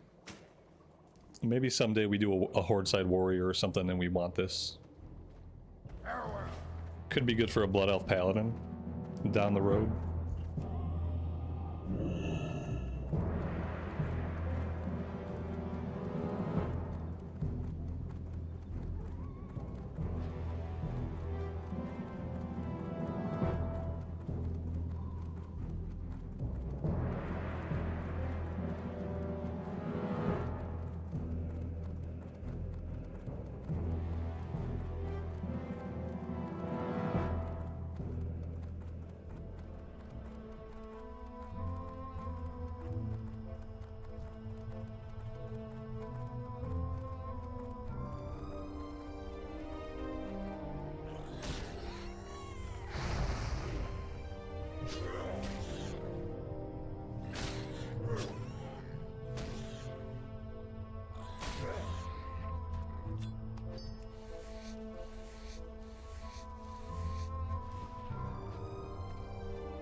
Alright, we got no Zeppelin. Oh, you know what? The Zeppelin's incoming. We might be able to get a few skill ups on the boars before the Zeppelin gets here. But we're not going to have too much time.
nice glitch. Technically, it's not a glitch. Technically, it's a bug on Blizzard's end because we're supposed to be able to mount up and we're supposed to be able to shift on the Zeppelins and on the boats. But for some reason, at some point, they did a SOD update. And then after the SOD update, we were not able to mount on boats and we were not able to shift on Zeppelins, and like they kind of broke how the textures work. So yeah, there's an edge of the boats and an edge of the Zeppelin where you can mount up or shift.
Let's get some food and water,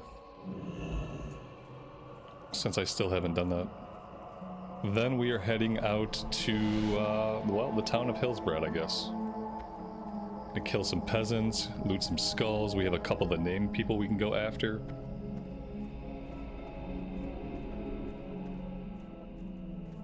What do you require?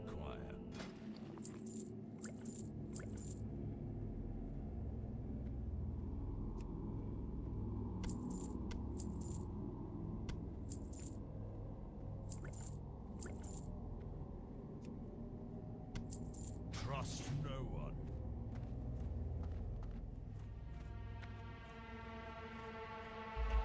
What realm is this? This is Thunderstrike. Thunderstrike EU.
Jaden, thanks for being here, man. I appreciate it.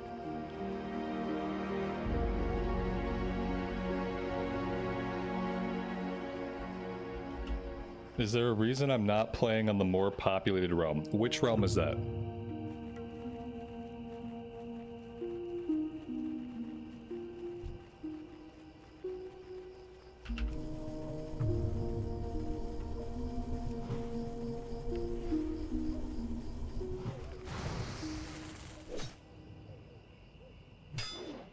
Keep in mind we have 0 skill with our axe, so we're probably gonna have to switch back and forth between the mace and the axe to kill these guys. But I want to get as many skill ups as we can each fight, so the first handful of fights here are probably going to be kind of tedious as I skill this up.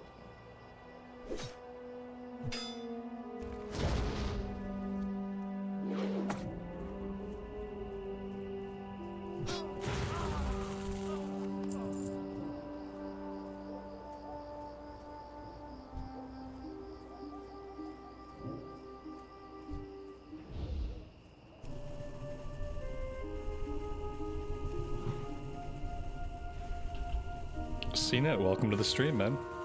I am having a really good day. Thanks for being here. Hope you're doing well.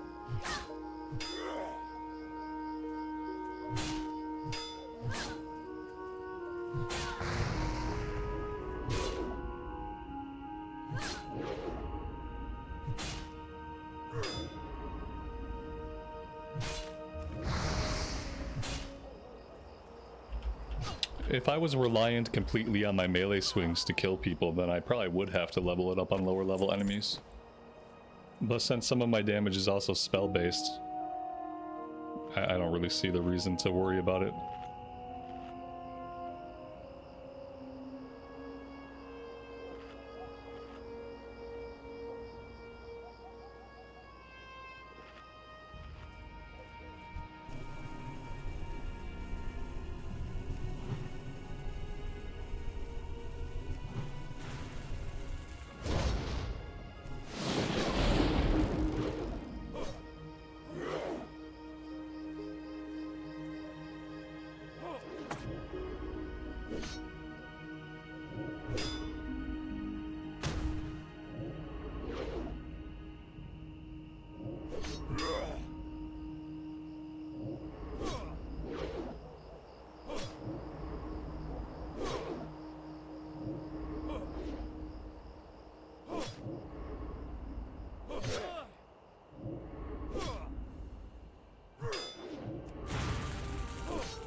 CNET, that's the best way to go about it, man.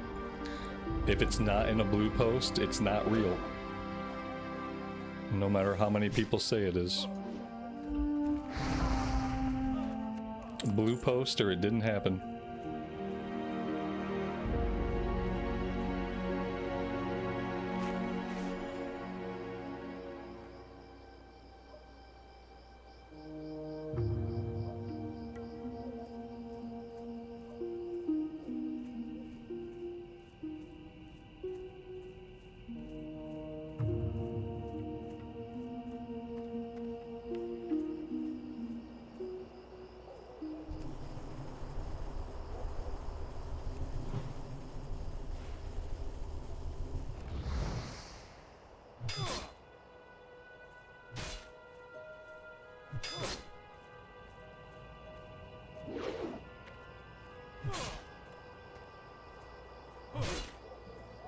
Why did he evade bug?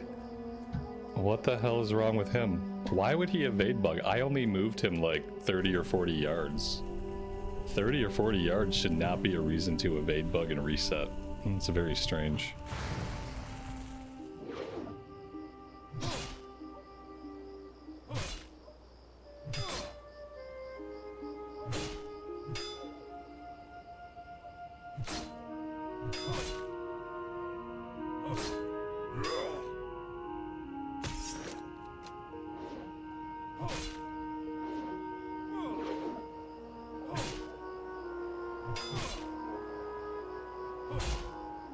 So the biggest thing to keep in mind is that one of those realms is a PvE realm and one of them is a PvP realm.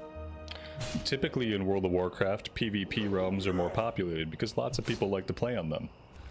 As a streamer who streams every day, I can't play on PvP realms because of something called stream sniping, where people watch the stream, they find out where you're at, and they just come kill you over and over again. So as a streamer, I play on PvE realms so that I can actually play the game without being bothered by dicks.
4-story has better graphics.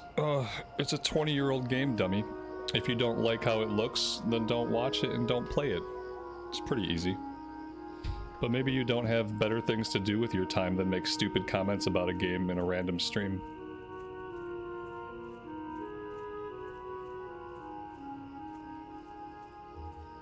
Yeah, 4-story is 20 years old too. Stupid.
Got lots of mobs that seem very, very confused. I don't really want to get involved with these mobs.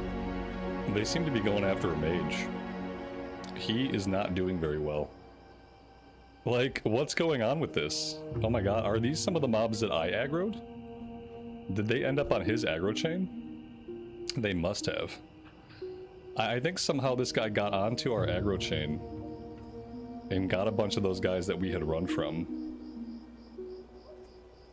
He lived, though. It looks... Yeah, somehow he survived all that. Yeah, whoops. I was nowhere near him. I don't know how he got those mobs. I didn't run past anybody or interact with any other players, so I'm not sure. Maybe he had attacked something that we aggroed. He lived anyway, somehow. It looked like for sure he was gonna die, but he didn't.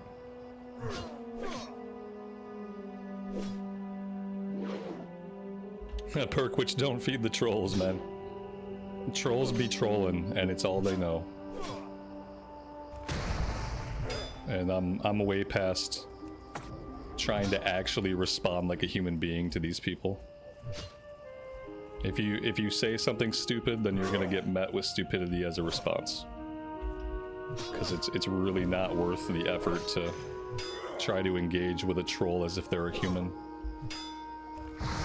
It's the same analogy of the guy who walks into a hat store, and the guy has an amazing head of hair, like long, luscious locks of hair, and he walks into the hat store and he goes, "Oh, I don't see the point of hats. Hats are stupid. Why would anyone need a hat?"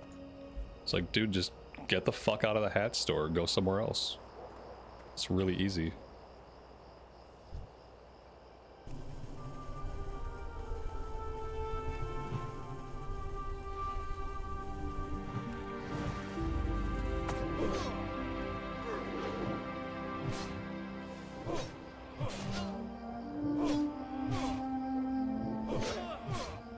One day we might actually hit stuff with this weapon. I don't know when that will be. Sadly, it doesn't seem like it's going to be anytime soon. But yeah, maybe one day. We are at 94 out of 140. I gotta switch over to the mace here, otherwise we're gonna bite it.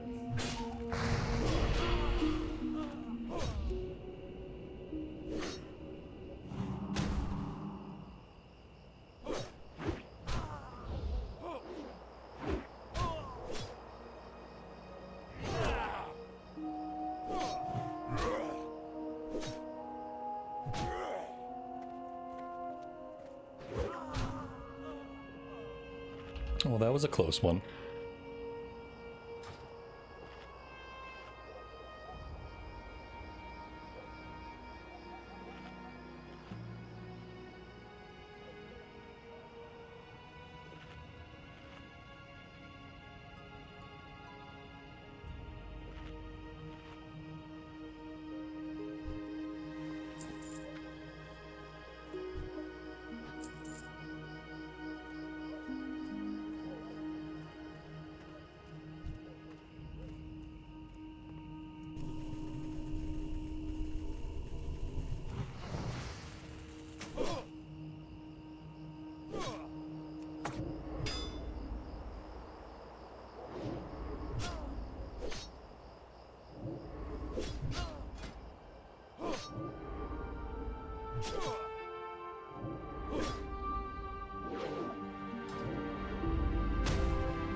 Is there anywhere else we can find peasants? So I am having a hard time finding them in this field. Oh, there we go. There's a peasant. Actually, that's the last one that I need, apparently.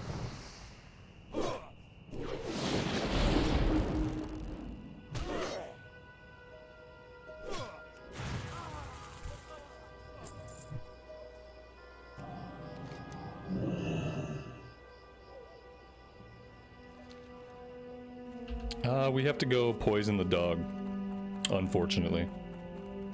I don't like to do it, but it's a quest, so we're just going to do the quest.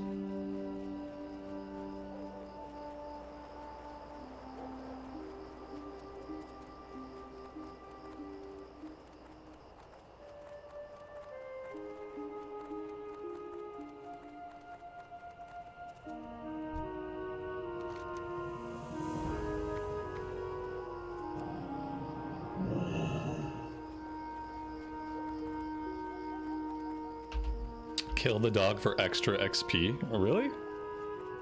Okay. I didn't know that was a thing. But I'll kill him.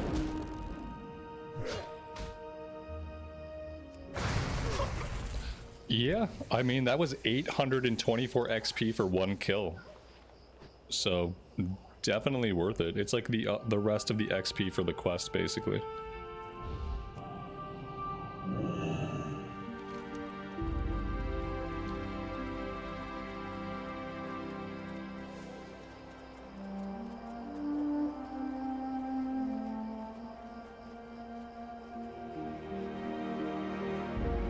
Yeah, I don't think I ever knew that.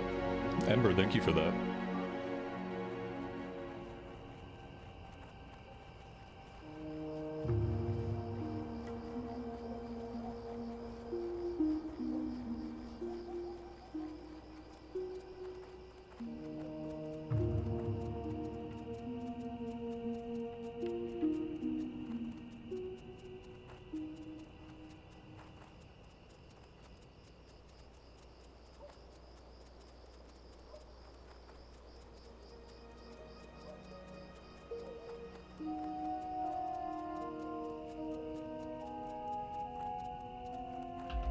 Do I play retail or only classic? I play all versions of the game. I play classic more than I play retail, but I play all versions of the game. Checkpoint story time. Good evening to you and welcome to the stream. Hey, can you guys hear my kid screaming and cackling? I'm trying to decide if I need to ground him or not. He's been playing on Fortnite, and I think his mom left, and I think she left him on the Xbox upstairs, which is like directly above my office. And I've asked him politely 2 separate times to keep his volume down, because he's making my life miserable right now, and I'm just curious if you guys can hear his cackling. Not really. Not really means yes. Yeah, I'm trying to decide if I'm about to kick him off the Xbox and possibly ground him, but depending on how he reacts to that. Because I've asked multiple. It's like he has a lizard brain, you know. He's 10 years old, so he doesn't remember anything from moment to moment. I tell him like, hey, you're being way too fucking loud, please quiet it down. He's like, oh, okay. And then like 5 seconds later he's screaming again at the top of his lungs. And there's no reason to be screaming. He's playing remotely with his older brother who lives in Florida. He's going to be visiting us in a couple days. And so they're on comms and stuff. He's got the microphone is like 1 inch from his mouth, and I've tried to explain to him like, dude, you don't scream into the fucking microphone. You just talk like a normal person so people can hear you, but he doesn't get it. So I'm about to kick him off the Xbox and possibly ground him. I'm glad you guys can't hear it. For me, it's been like constant screaming and noise, and it's been very, very bothersome. It's not a good place for the Xbox to be right above my office. I haven't got all day. Beware, our enemies run. Kill the blacksmith, 4 apprentice blacksmith, and retrieve an iron shipment. Your back. Okay.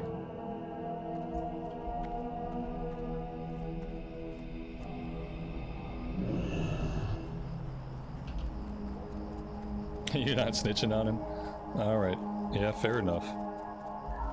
I'm probably gonna have to kick him off anyway, because it's very disruptive to me. I think I've given him enough chances. I didn't know my wife had left the house and left him on the Xbox, so...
I will be right back.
Alright, sorry about that. Dave, have a good rest of your day, man. We'll see you next time. The children yearn for the mines. I wish we could send the fucking kids to the mines so they could do some useful work. That'd be cool. Send them to the mines or send them out to the fields to till soil or pick weeds or whatever the hell a person does in the fields. That'd be really cool. You got all this energy, go do something useful with it.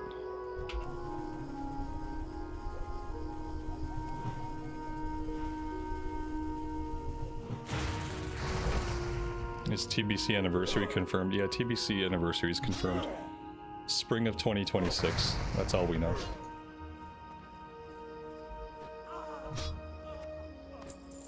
You can go work on your farm, Ember. I'll put him in a crate and I'll ship him overseas to you. Just, there's a zero return policy though. Once you have him, I don't want him back.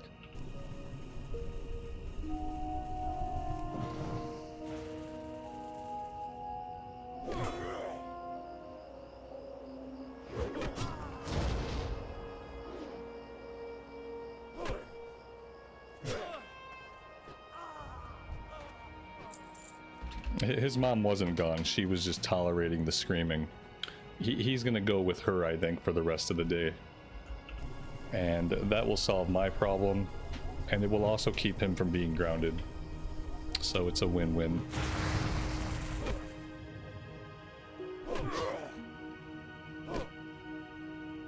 That's originally what summer break was for. Yeah, summer was for them to work. They had stuff to do. Originally, that's what having kids was for. You had kids because you had work that you needed those kids to do.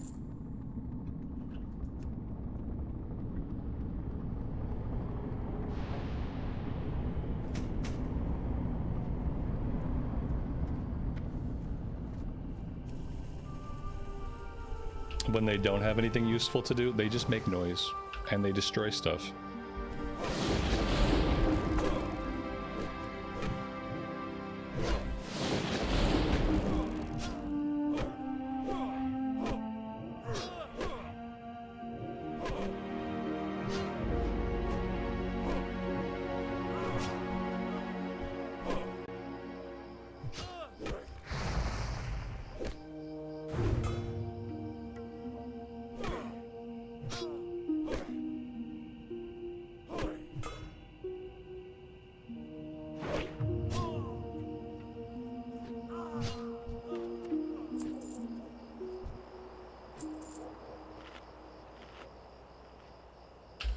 Alright, so we got all of the blacksmith apprentices, we got the named guy, we still need more skulls, but I think we still have more humans to kill. So I'm gonna go turn this one in and we'll see what the next chain is. I think eventually we go into the mines. And then we have to find Citizen Wilkes and some of these other people here eventually. I think one quest takes us to the mines, one takes us into the town hall building to go after councilmen and stuff like that. We're making pretty decent progress, especially considering the fact that for some reason I still can't hit with this axe. We've only been leveling it up for an hour. And I still can't hit with it to save my life. 108 out of 140. Okay, yeah, from now on we're gonna have to have an axe and a mace at all times, and we're gonna have to like switch back and forth every time we ding. Because I can't afford for it to take this long to level up a skill again. This has been really daunting, the amount of time this has taken.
Yeah, a lot of melee classes are like that though. Fury Warrior's the same way. You know, you'll get a string of misses, followed by a string of crits. Like, one of them feels really bad, the other feels really good. Rogue is kind of similar, you'll miss a lot with a rogue. It hurts more when you miss with a big two-handed weapon, because it's going to take 3 seconds until you swing again.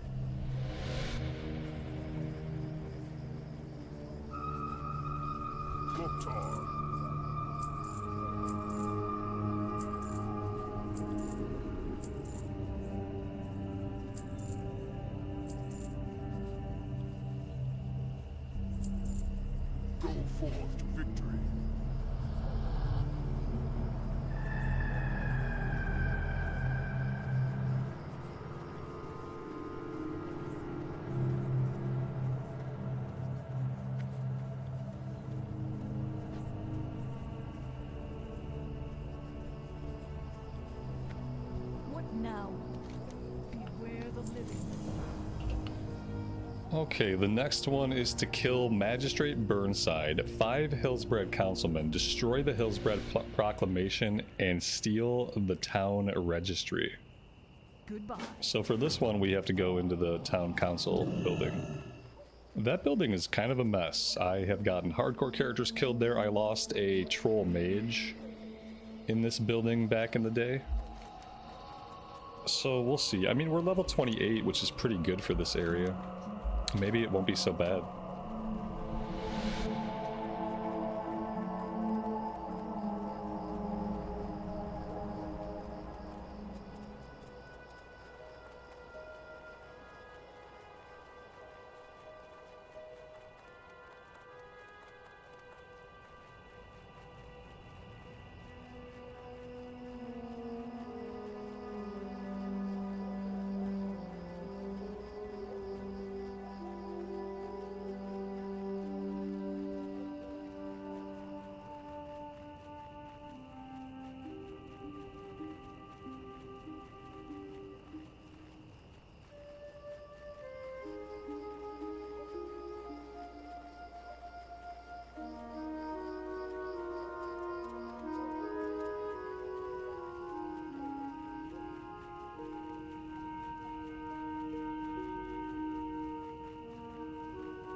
Maybe if we're lucky, there will be someone else working on this part of the quest and we can group up.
Person is not going to invite me to their group.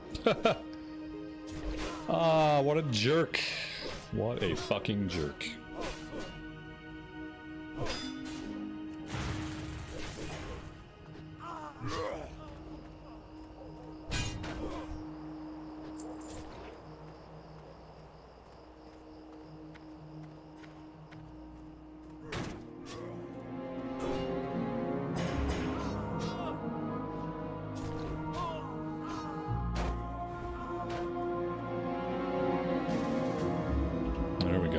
Somebody got us. We still missed the name guy, so I don't know what it's going to take to find him again, since we had not seen him prior to that.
I just realized that we're all Tauren. Yeah, that dawned on me too. It took a minute.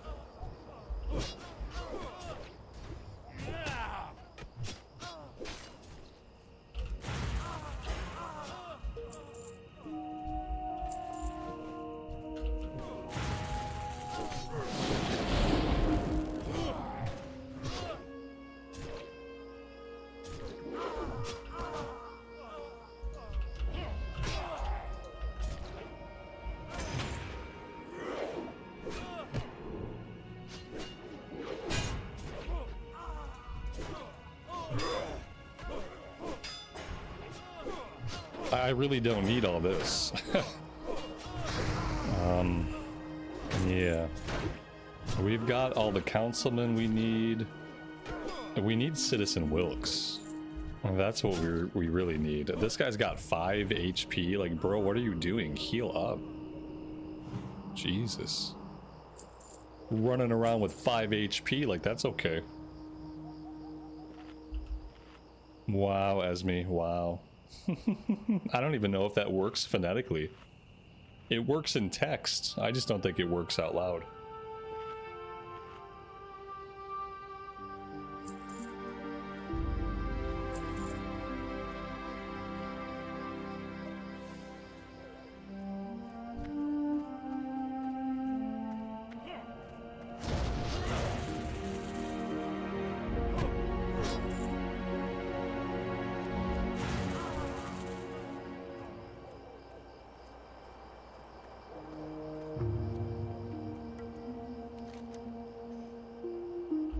The problem with Citizen Wilkes is even if he's up, which he might not be, like, he could basically be anywhere.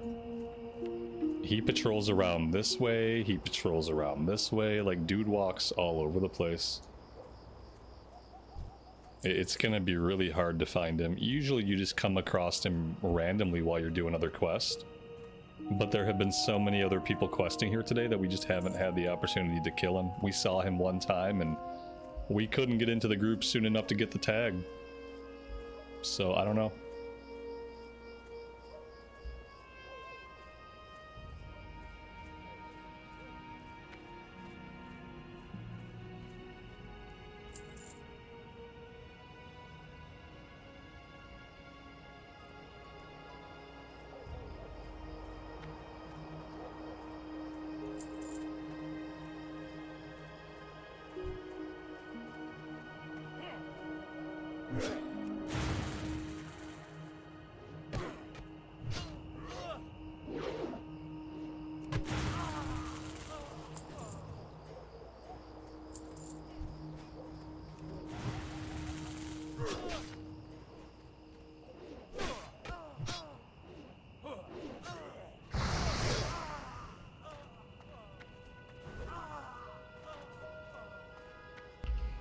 You think he spawns inside this area here? That would be cool, because he got killed in here, so if he spawns here... There he is. That was a good call. You were absolutely right. That's exactly what I needed. There we go. We don't need to finish up all the skulls quite yet, because I think we're going into the mine next to go after a couple of the miners. But it's been fun slaughtering humans with a band of Tauren. Seems kind of cruel, actually. I think they don't really have a chance against us.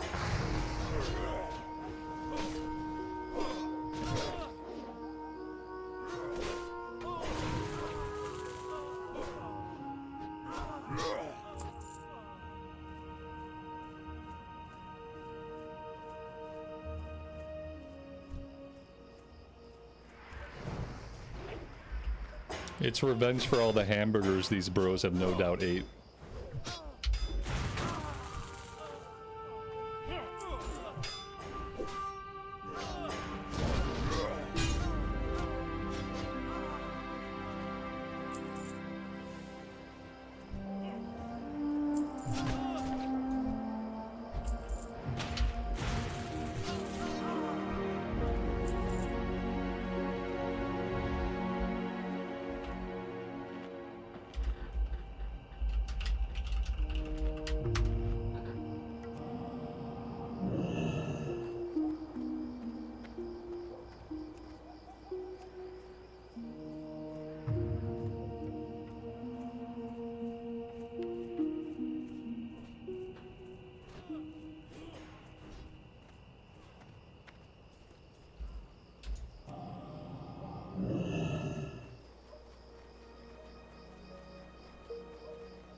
That's a bad one, Mantar. That is a bad one. The endless cow jokes. They never get old. I think we get one more quest. That's going to take us to the mine, and then we'll get Miner Hackett. After that one, we might be done with the Battle of Hillsbrad. We have to be getting close. It was a moving story. Okay, alright.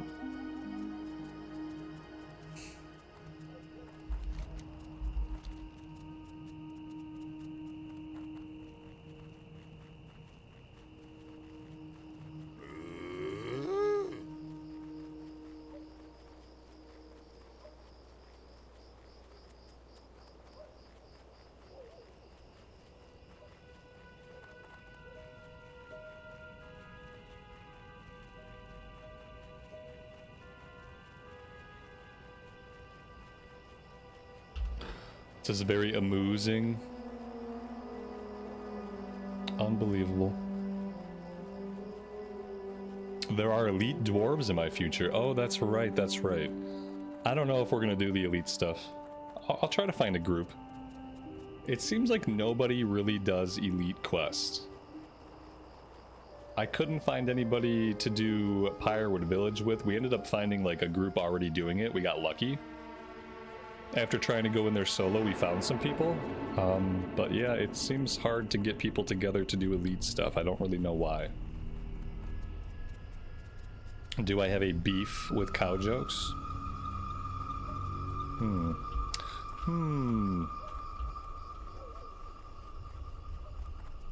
I am forsaken. Trust no one. Kill Foreman Bonds and 10 Hillsbrad miners. Victory for Sylvanas. Alright, yeah, looks like we're going into the mines first. Do I need to vendor? Inventory's looking okay. I think we're good. Food and water look good.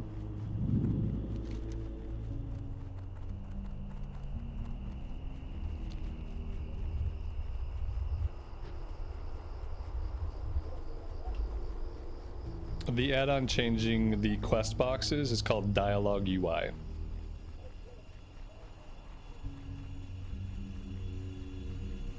I debate whether to ban you guys. I wouldn't ban you for bad puns. I don't think I would. It would have to be a really, really awful pun for me to ban somebody for it.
Oh man.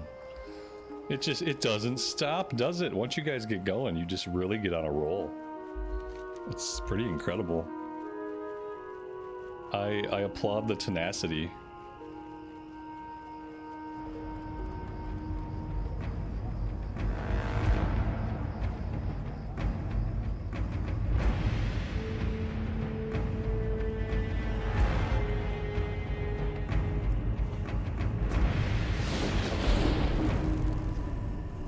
Oh my dear God, what have I done? Okay, this might not be good. These guys might be a little bit too strong for us. Are we gonna do this now? I mean, maybe. Well, maybe we get this guy into a group with us. He's already in a group. He's already in a group. Where is his group? Why is he already in a group if there's nobody here? Ugh.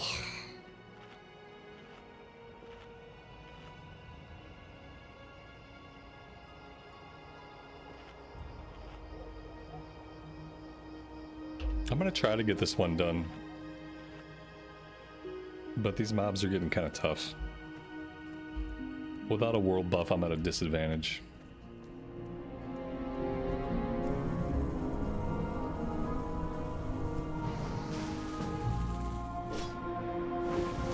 There we go. He must have dropped whatever group he was in.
Parkow, good evening, buddy.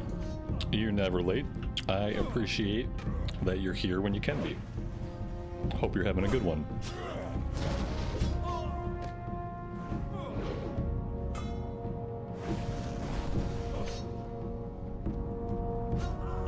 I feel like me and this warrior together almost have the output of one actual character. We're still not hitting with the axe as much as I would like to. We're still only at 119 out of 140, which is crazy. It's crazy that we haven't capped it out yet.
I have no idea where we're supposed to find the name guys.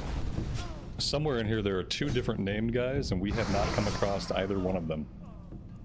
You'd think we'd have come across one of them by now, like on accident. Maybe they're down below.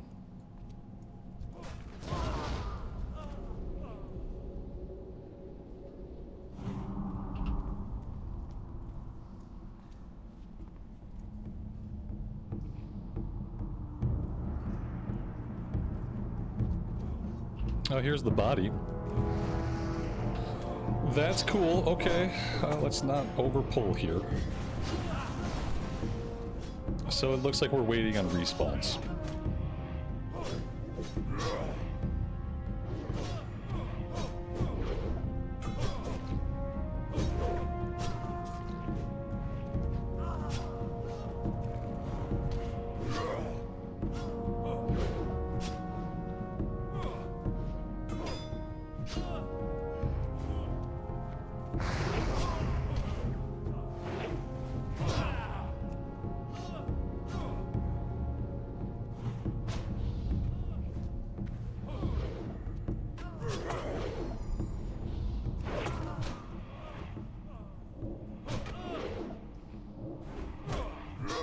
We barely saved this guy. He was almost dead.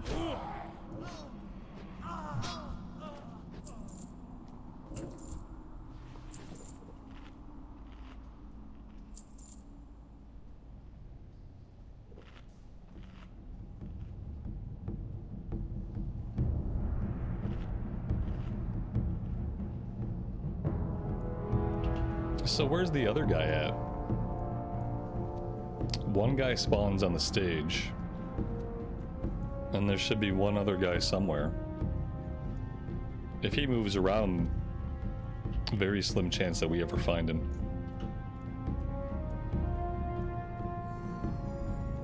Patrick, good afternoon to you and welcome to the stream. Thanks for being here today. Hope you are doing well. Parkow, have I ever considered selling the things I craft on the auction house? If I thought any of it was valuable, I would. A lot of it doesn't sell for anything, and it's just better just to vendor it, especially when it's white items and stuff that you're making. Stuff that you make just to level up your crafting. If we make some like decent greens or even like a blue or something, maybe then I would try to sell it. So far I've really only been crafting white items. Oh, here's Miner Hackett. Well, that's nice. There we go. We randomly found him.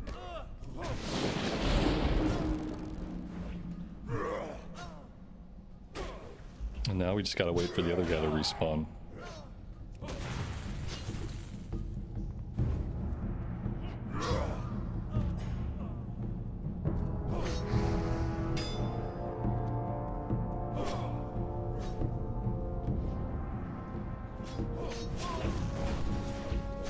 Can I craft blue items? I mean, eventually I'm sure there's some blues that I can make. I don't think I can make any right now. This is getting really ridiculous. I feel like this warrior is dealing 0 damage. I'm dealing basically 0 damage. And we're just getting our asses kicked every fight. He needs to heal up all the way. He needs to stop and eat some food. There you go. Like, get all your HP back and get sorted out here. This has been very painful. I thought this, with a warrior, I thought this would be really easy, but it has not been. He's level 25, so like he's a little bit under level to even be here, and that might be part of the problem. Alright, where did the stage go? I lost track of it. Oh, here we go. Yeah, still no respawn here, unfortunately. I guess we just camp out or something.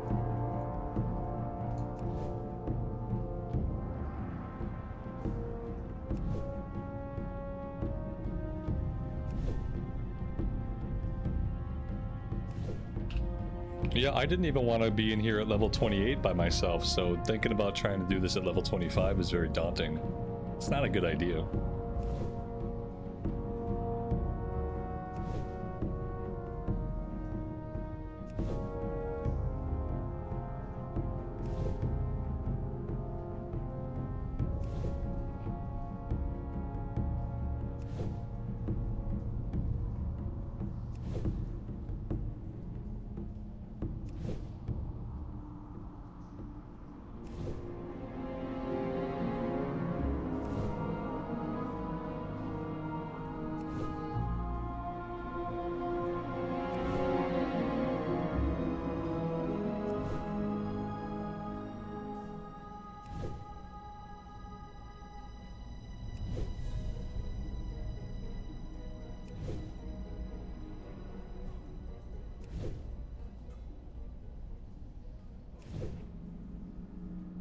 We need a third Tauren. Yes.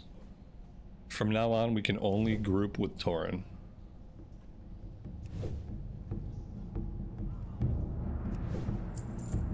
It took him like 2 minutes to kill that one mob. It's pretty sad. I don't know if this guy's ever gonna respawn. He must be on a 5-minute timer.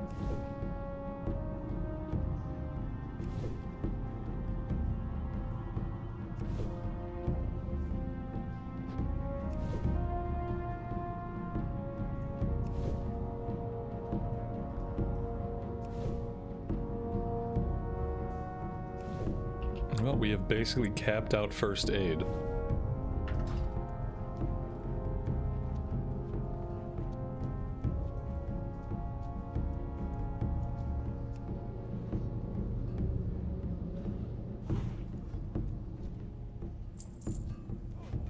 Oh, that was great. I tossed him a heal, and then for some reason I aggro 2 guys? Like, why did that aggro 2 guys? He wasn't fighting these guys. So why did healing him bring them over to me? I saw him fighting 1 guy. We need to finish this quest and get out of here. We shouldn't have come in here so early.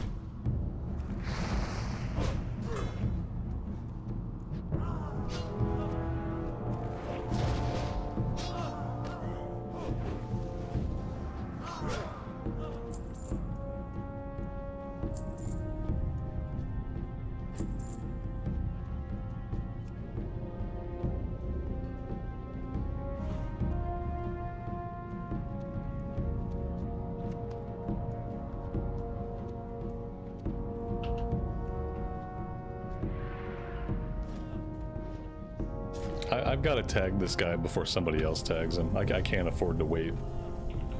He's level 30, so this is probably going to be rough.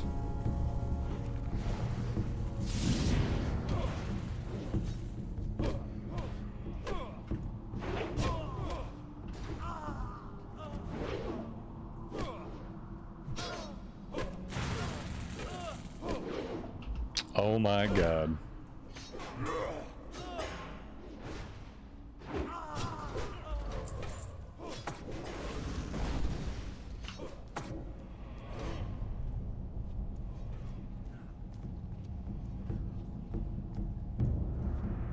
It's time to go. It's time to get out. Architect, thank you so much for the membership. I really appreciate that. Thanks for being here with us. I don't think we're gonna live very long, but we're at least gonna get out of the mine.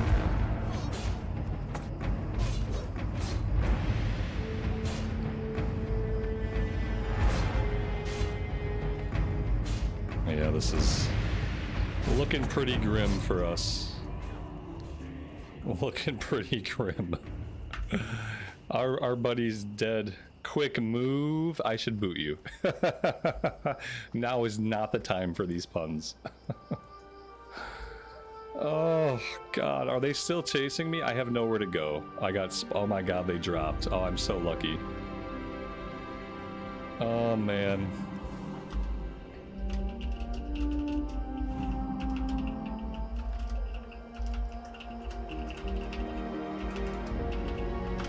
There we go. Thanks for the help. Sorry you died. It was an utter disaster, you people. Unbelievable. We need one more skull. We can get the skull somewhere else. I'm not worried about getting the skull over here.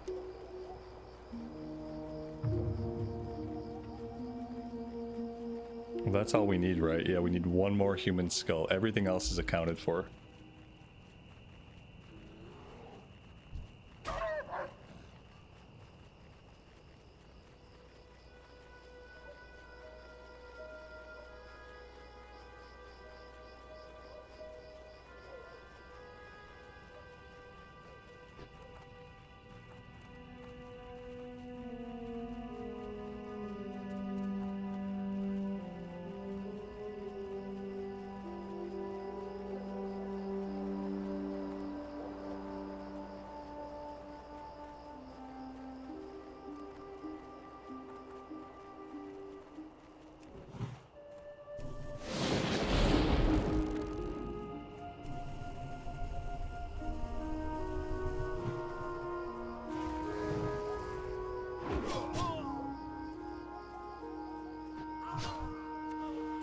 There we go.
is it? Embrace the shadow. Yeah, this is the elite one. Travel to Dungurok, kill 10 mountaineers, 8 riflemen, 4 priests, and Captain Ironhill. Our time will come. Not going to be able to do that one right now, I don't think. Victory for Sylvanas. It's level 30. We can wait on that for a while.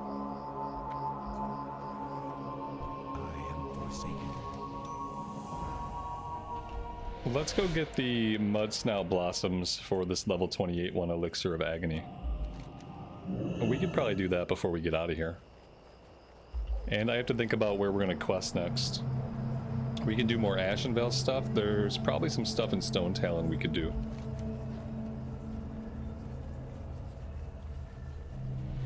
Yeah, level 26, level 28, level 23. Yeah. I think we have a turn-in Thunder Bluff. And then I think we want to go to Stone Talon to do some more stuff. I think that's what's next.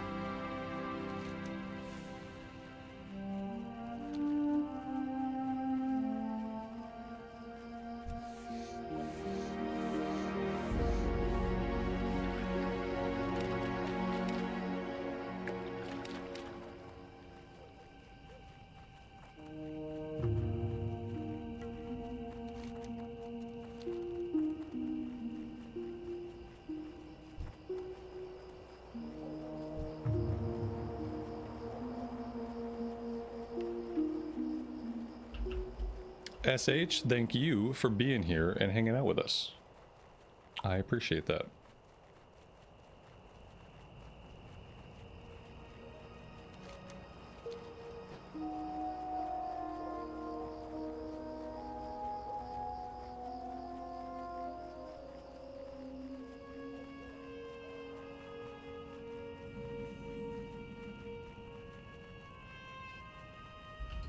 Well, that's convenient. We have somebody else clearing here. I'm just gonna swoop in and start collecting mushrooms. The cool thing is the mushrooms respawn faster than the mobs. So if we clear the mobs out, we should be able to loot the mushrooms a couple of times. Where am I getting shot at from? Oh my god, how in the hell did I aggro this guy? What's going on? Why do I have aggro from people that are like across the entire map? That makes no fucking sense. Let's back out and try again. I think something weird happened with that other player. Maybe they got us onto their aggro chain and aggroed one of those guys, because like neither of them, we shouldn't have aggroed either of them. We weren't anywhere near them. So we're just gonna try again. They're a bit bugged. Oh, good. Yeah, neither one of them were close enough to ever have aggroed us. So I'm hoping that's not a thing that continues to occur, because that would be very troublesome.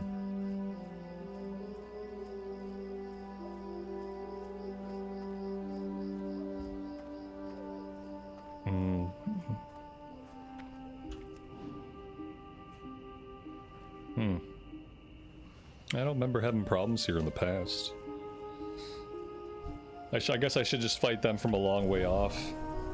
See, he's not aggroing, and we're pretty close. Like, that's about the range that he aggroed before, and he's not aggroing this time.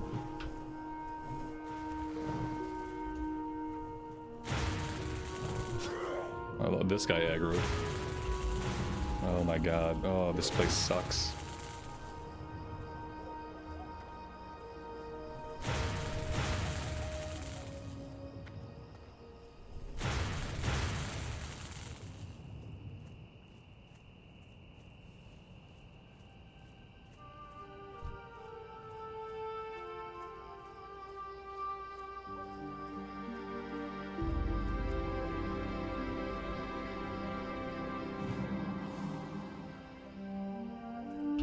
What's better, classic or retail? It depends on what kind of player you are. It depends on what you're looking for out of the game. They're both different games. I find it kind of useless to share what I think is better, because they're both better at different things. If you want a leveling journey, then you have to play classic, because classic is the only version of the game with a leveling journey. If you don't care about the leveling journey and you want to do endgame stuff, then doing retail is better, because retail is chock full of endgame stuff. So my opinion doesn't matter. What really matters is what kind of gamer are you and what kind of content are you interested in. And that's going to determine what version of WoW you play.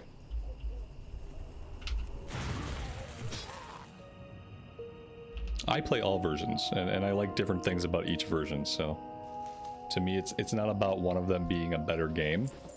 It's about each version being better at what it excels at.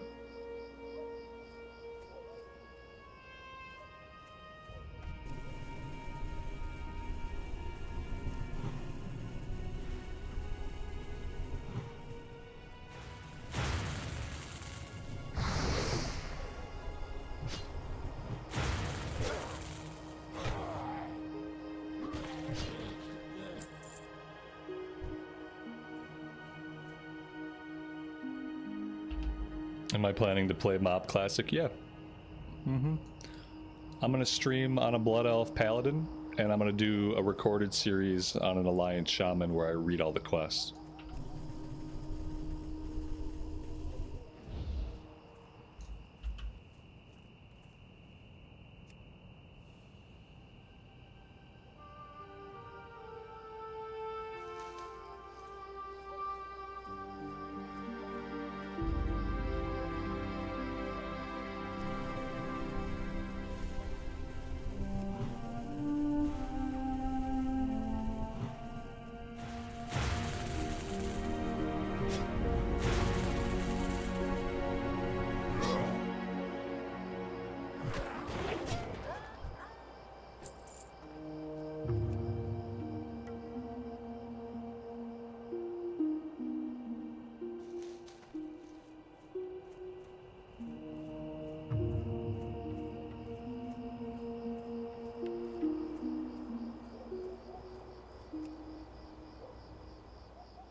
We still don't have the skill.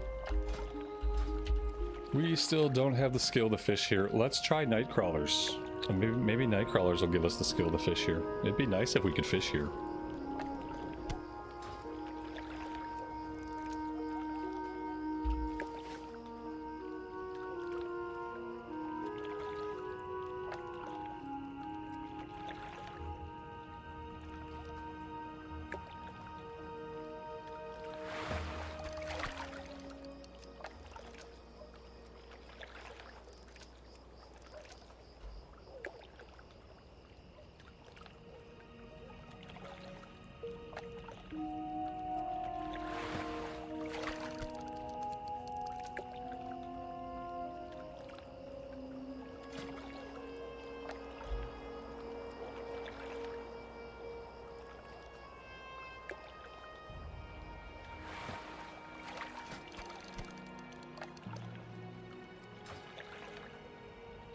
Our cooking has been really stagnant, and I don't really know why.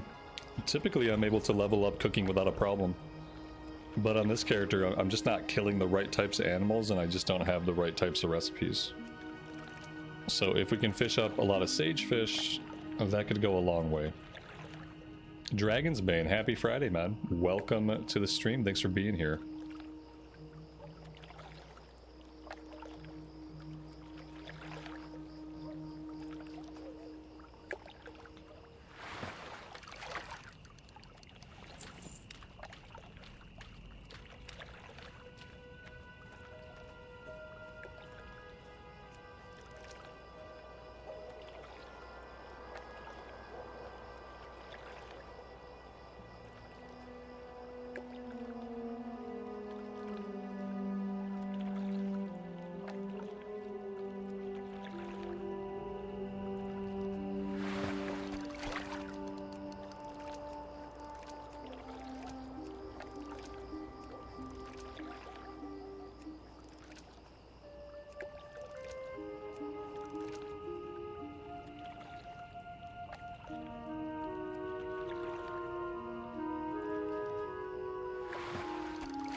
That's a pretty good green cloak to come out of a fished up chest.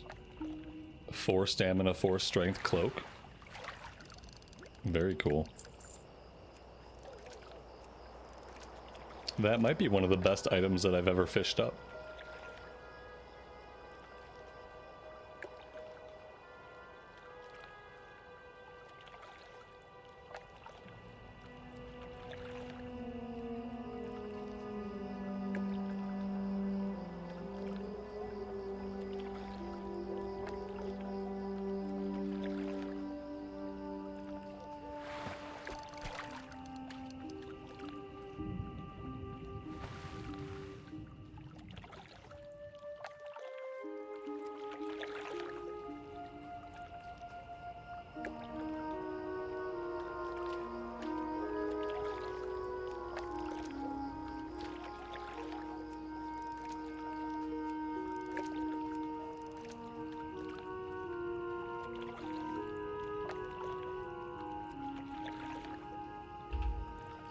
David, you fished up the 2 ring? I've never heard of the 2 ring. I heard of the 1 ring that has +1. I don't know if I've ever seen the 2 ring. +2 to all stats is really, really good.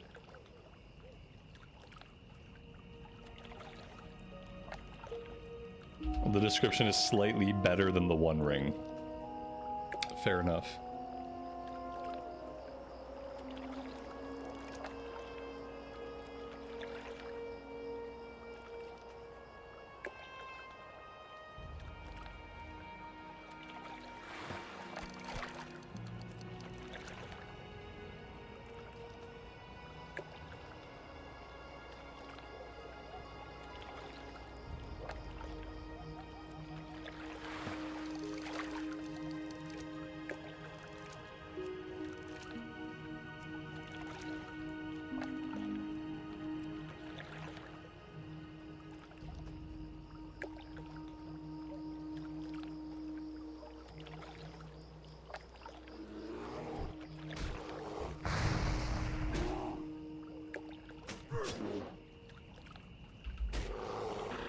Nova Online, I have no idea who that is.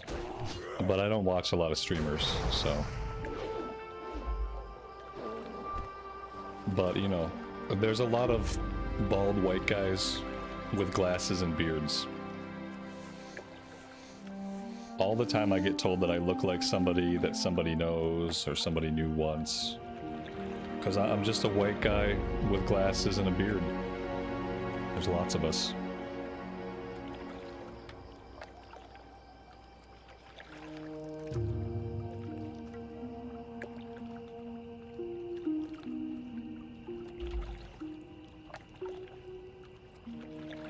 Ava, good afternoon to you and welcome to the stream. Thanks for being here today. Hope you're doing well.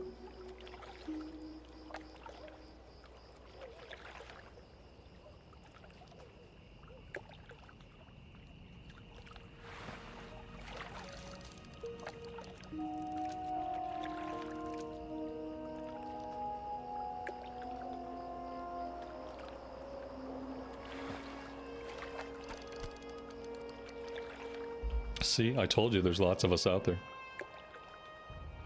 We could be twins. It's funny.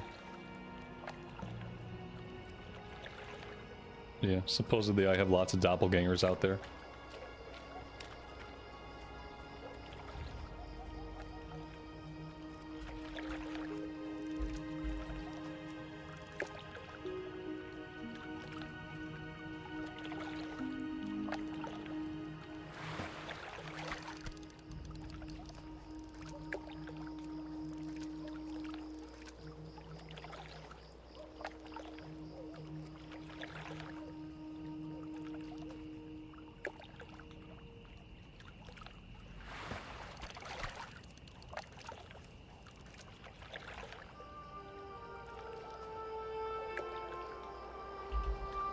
This little pond has been very lucrative for us.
Okay, let's see if we can go cook this up.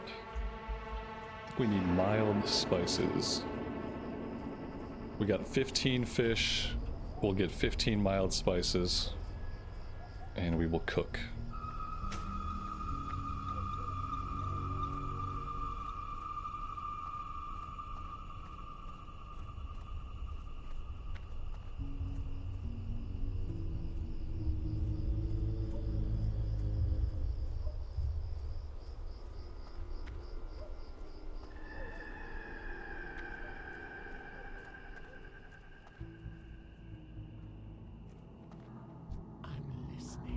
Oh, he has the Soothing Turtle Bisque quest. We're not going to be able to do that one yet. Level 31. We'll be back to do that one later. Let's see. 5, 10, 15. And now the trick is finding a place we can actually cook. Do any of these buildings have fires burning? Because, yeah, we need a cook fire now. No cook fire there. And everybody's fires are put out. I guess the Forsaken don't really need fire. It's probably bad for them. Take the Mud Snout composite to the Undercity. Okay, let's go do that. We'll find a fire somewhere to cook at. Well, maybe not until we get back to Crossroads. But let's turn in the breadcrumb in the Undercity so that we don't forget to do that later. What is it?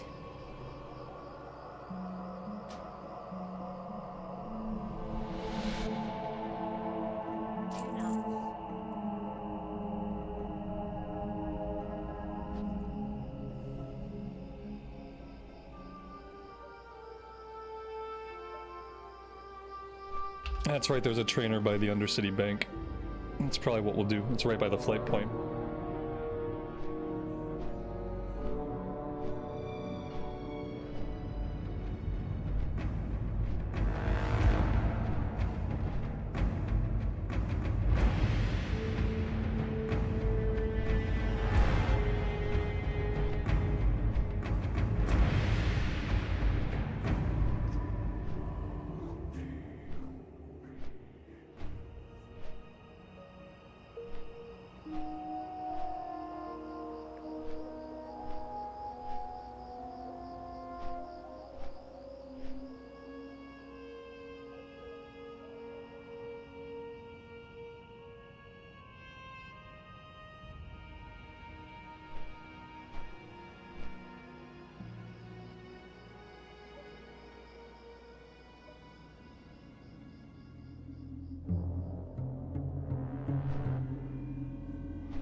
Do I still need food and water? We have some right now. I got 22 water and 24 food, so we should be okay for now. For a little while, at least. I'm having really bad inventory problems, though. The inventory's just awful. I think I'm just gonna spastically vendor basically everything I possibly can. I might shove some of the silk into the bank. Yeah. Let's go ahead and we will... Let's turn some of our light leather into medium leather. That'll help out a little bit with the inventory. I probably have a couple of recipes I can learn now.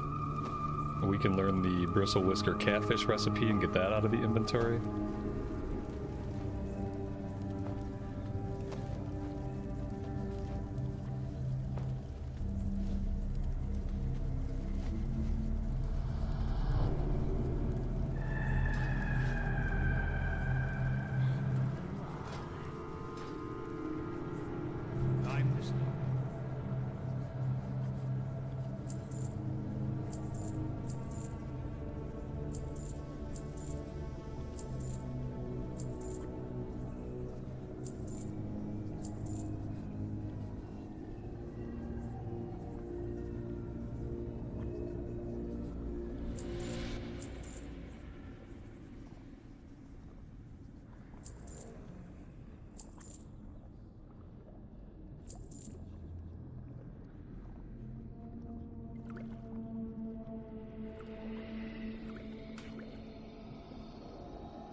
I don't know if we can train anything else. On leatherworking, we're as trained up as we can get. I mean, we might be able to train the next rank, but I don't think there's anything that we can learn right now.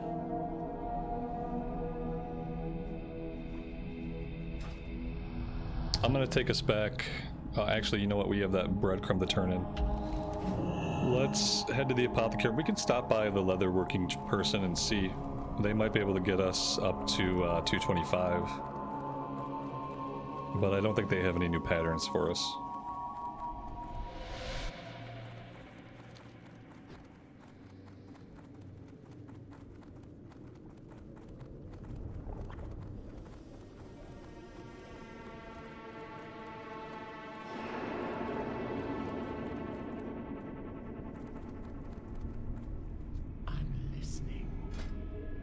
Yeah, they can't train us in anything. I don't know where we have to go to learn 225. There's probably a specific vendor that we have, or a specific trainer that we have to go to. And it's somewhere. I don't know where they're at, though. Oh, maybe they're in Thunderbluff or Orgrimmar. I don't think it was the Orgrimmar guy because we were in Orgrimmar.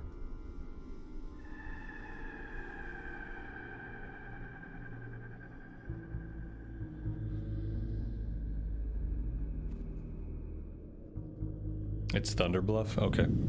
We have a breadcrumb to turn in Thunderbluff anyway. So we will be heading there pretty soon, and we'll make sure that we train leatherworking when we're there.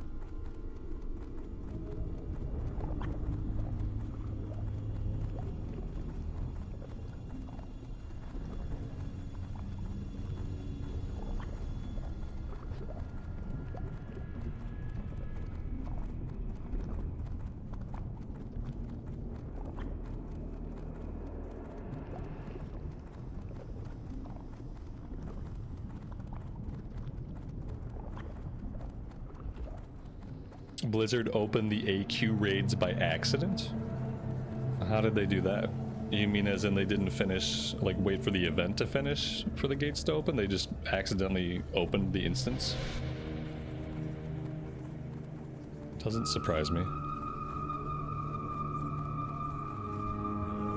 On EU, they accidentally opened. Oh wow. It's not surprising, you know. 5 dagger spine scales. These are Murlocs and Naga. I don't think we're ready to do that one yet.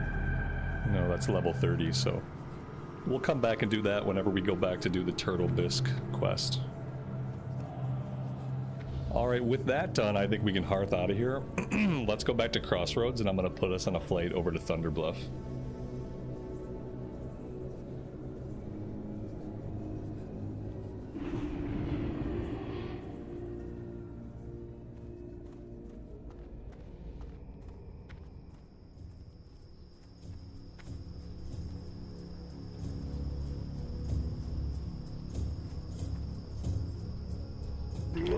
And while we are on that flight, I'm gonna AFK for a second. I will be right back.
All right, we are going to Spirit Rise.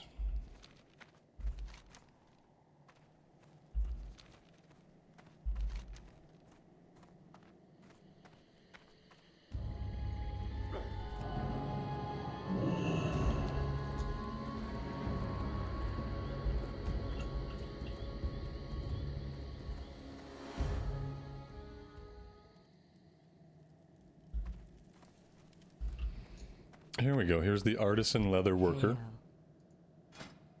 That will get us to 225. Goodbye.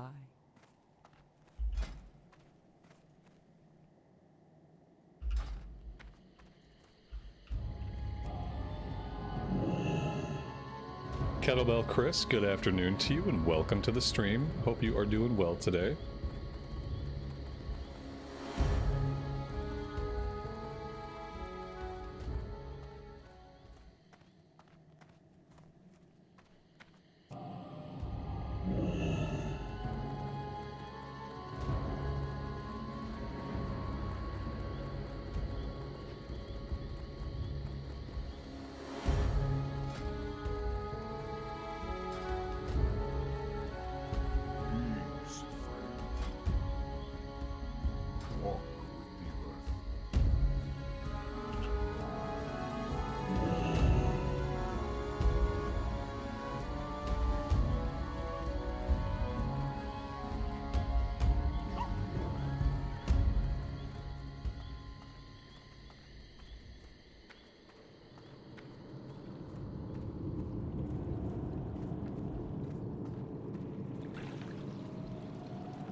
That seems healthy. Yeah, I like that. That's great. The toxin is ready. All that remains is its delivery. You must make that delivery. The venture company must have a means of sending messages and light cargo between its headquarters and its operations in Stonetalon. What is this quest about? It is likely a small skyport, not big enough for a zeppelin, but perhaps for a flying machine. You must search the area in Stonetalon under control of the venture company and find this skyport, if it exists. If you find it, place the toxin there. Place it and run. Okay. I don't remember what quest line that chained off of, or what it's related to. But there we go. We will be going to Stonetalon. So maybe that kind of works out.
Hail. Farewell.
I'm gonna run around and pick up all of these quests, and then we'll see what we want to work on.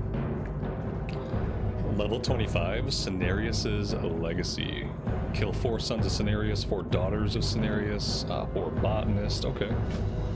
Yep, we can definitely do that. That's up to the north of us. Cycle of Rebirth is level 23. We might want to jump on this one right away, because that's going to go gray pretty soon. 10 Gaia seeds. Alright, that is also north of us, but not quite as far as the other one. 26 is Harpy's Threaten, and 28 is Calling in the Reserve. How may the eternal sun shine? This one is a breadcrumb into Thousand Needles, I think. So I'll take that. Harpy's Threaten, we gotta kill a bunch of harpies. And then we have a level 25 quest up here, Elemental War. Let's circle up and around and grab that one.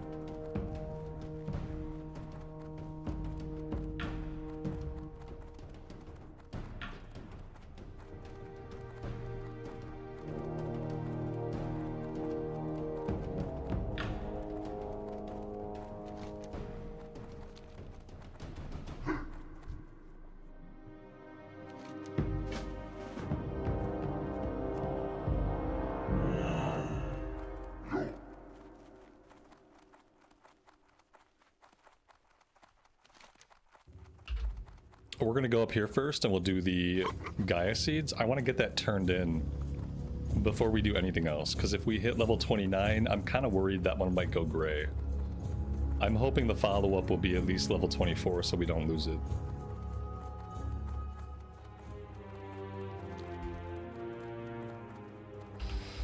Am I gonna kill the giant spider elite? Probably not.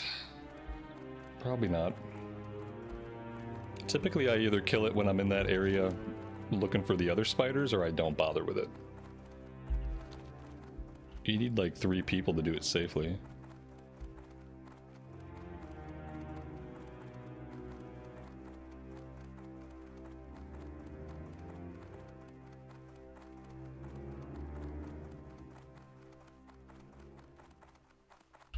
It's a level 22. Then 2 people could probably do it. 2 people level 28 could probably kill it. I don't know if I could solo it though, because it's more of a 3-person elite. I feel like it's a bit stronger than like a Hogger.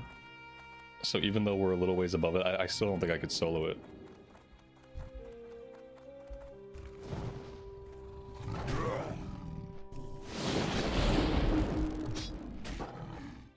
You think I can solo it? Maybe we'll go try. Sure. What level's the quest? The quest is not even worth XP anymore, right? Like, it's a gray quest. If it's a gray quest, I don't really see why I would bother doing it. Unless it was just to do it. But if we're not going to get any XP for it, then I don't really want to bother with it.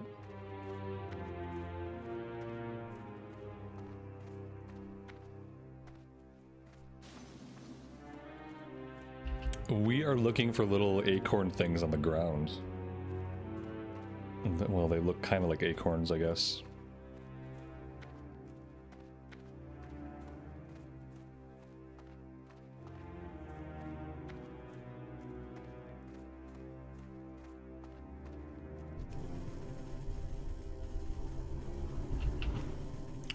If the quest, yeah, if the quest is level 22, then it's a great quest at this point.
You wish you could ride a Thunder Lizard instead of a Kodo? It has a back sail.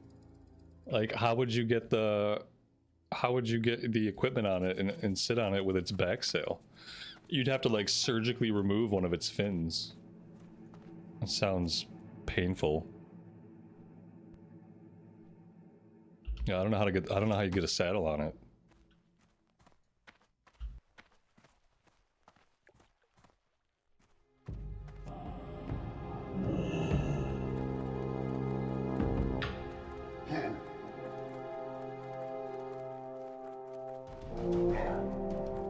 You see what I mean? Like, where would the saddle go? You'd have to like rip out some of its tail fins, which probably wouldn't be very good for him.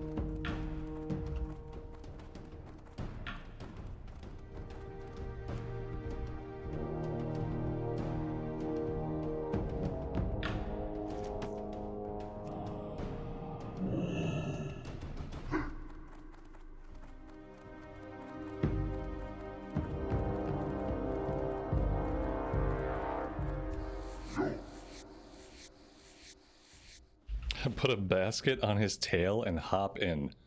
Okay, like have him pull you behind him, like in his tail. That would be a weird way to do it, but yeah. Maybe that'd be possible. He'd be like a Thunder Lizard chariot. It'd be more of a chariot than a mount. There should be chariot mounts in the game. Yeah, I want my guy to stand in a chariot and just kind of be pulled by a mount, you know? Like there will be a mount too. And then he can just pull my person in a chariot.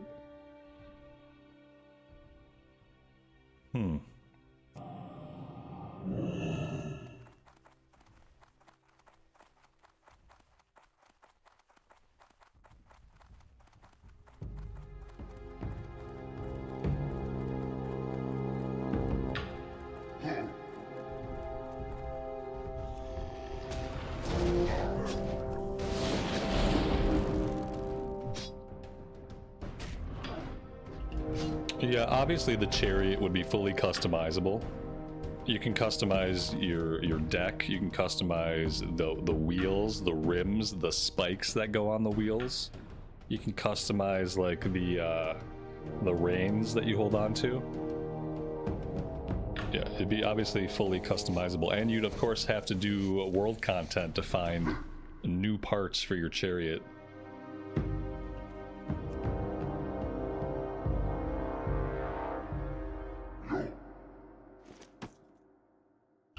There we go, 10 out of 10. Let's take this one back to Sunrock, and then I think we're gonna go into the Charred Vale. Even though some of the other stuff is, you know,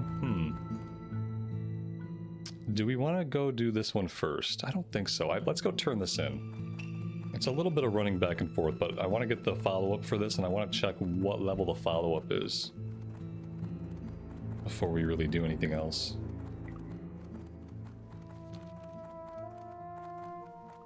You'd attach it to any ground mount that you currently have.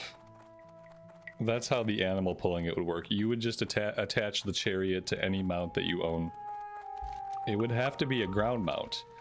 And that would be maybe a cool way to reinvigorate the idea of ground mounts. Maybe spend part of an expansion not flying through the air. Maybe spend part of an expansion on the ground. But the caveat is you get an awesome customizable chariot. I don't know. Chariots are underrated. That's all.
Plant 10 Gaia seeds in Gaia dirt mounds. This one is level 25. Okay, that's nice. So now the lowest level stuff we have is level 25. Oh, how do we want to approach it? Oh, we've got this thing. We gotta go figure this out. This is a level 23. And if I don't do this now, it's gonna go gray and we're just never gonna do it. We're never gonna know what it's about. So yeah, let's head over into the Windshear Crag. I'm gonna talk to Ziz on the way. We'll turn that one in. He's gonna have a quest for us to hunt down a couple of shredder machines. So we'll take the quest. I'm notoriously bad at finding them. I can always find the one near the front and I can never find the second one. So I don't know if we're gonna actually get those done. But we'll take the quest, we'll look around, and we will see.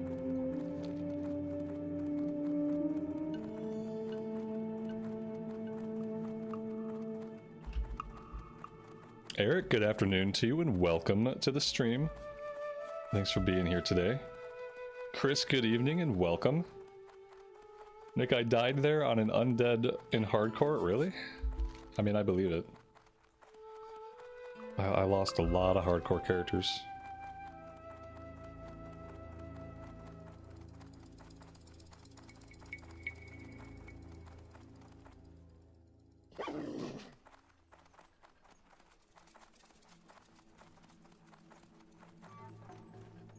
Hey, how you doing? Oh, wait. This is not the quest I thought it was. Bring Gorenzo Wrench Whistle's mechanical arm to Ziz. Okay. Maybe we skipped the one that wanted us to find the different shredding machines. We must not have done that one. Well, that's fine. Okay. So he's gonna be back in this area. This is like up on a scaffold. There's a back trail, we go up scaffolding, and that's where we find that guy. The flying machine thing I've never done before, so we're gonna investigate that first.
Right, yeah, it's another landing platform like the one that we destroyed in the Southern Barrens. We're probably gonna have to fight our way to it. These guys are really low level, but we still have to clear them.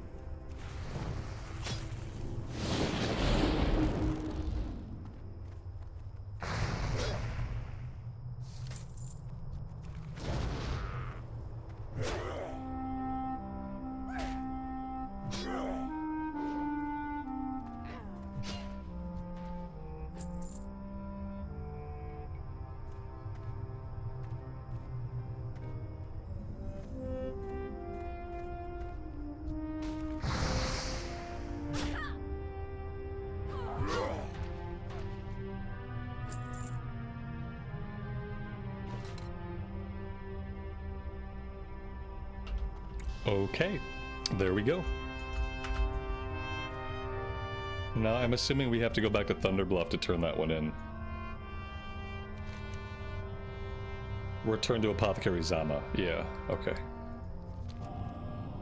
We probably want to get that turned in ASAP, so that we don't lose any experience for it. If we turn that in, maybe that'll get us to level 29.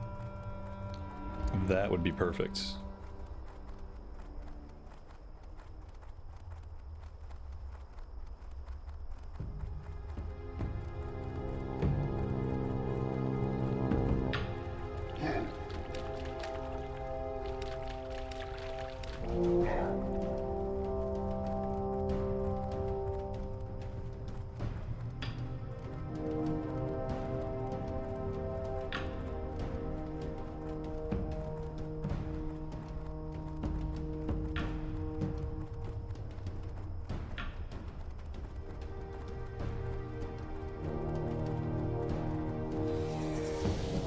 Yeah, I completely forgot about the other quest. Sorry, it's getting late for me. I'll head back. I thought about turning in that Thunderbluff one, and that was all that was on my mind. I was like, let's get back and turn in the Thunderbluff one before we hit level 29. If I do this other quest, I'm gonna hit level 29, and then I'm probably gonna lose most of the XP from that quest, which is gonna be a bummer. I'm tempted to not do this quest right now, actually. If I have to do any fighting at all to get up there, then we're gonna ding. I really don't want to ding prior to turning in the Thunderbluff quest. We'll see how it shakes out.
Why did he aggro me when the pet ran right by him? That was weird. You'd think he would have immediately aggroed the pet, but he didn't. Oh, luckily these guys are all gray, so we're not going to get any kill XP here, which is perfect. So the only time that will ever be a good thing is when I'm trying not to hit level. This is the spot that I died in hardcore. I must have been a really low level to die here.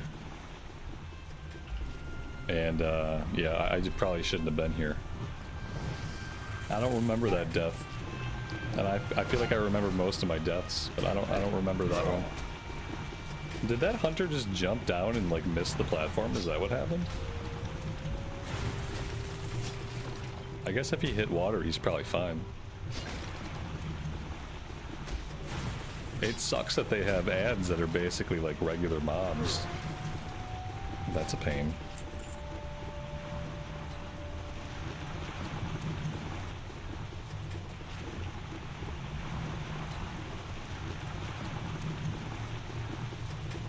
I fell off the ledge and died. I don't know, man. I don't think that was me, Nick. I would remember that one. I don't remember losing an undead here. I didn't play a lot of undead in hardcore. The only undead that I remember playing in hardcore for sure is a priest that died in the Undercity elevator. I feel like if I fell off this and died, that'd be a death I would recall. And none of that has been ringing any bells the whole time you've been talking about it. Point me to a series. Like, tell me what episode of what series it happened in, because that doesn't sound like me. Not that I wouldn't fall off of something or do something really stupid, let's be clear. I'm not even saying that I would never die that way. For sure, like, I'm the person who died in the elevator while eating a sandwich trying to get to the Zeppelin Tower. All I'm saying is I don't remember it, and I remember most of my deaths. And I feel like falling off of this place would be a very memorable one. You know what I mean? I died in this area on a shaman. The very first shaman, the hardcore character I did on Bloodsail Buccaneers was a shaman, and I died right over here to a deforester. I got fireballed to death. I remember that death. That happened in this zone. But I don't remember falling off this place. I don't think that was me. Unless you can point me to a series name and an episode number. And then we can check it out.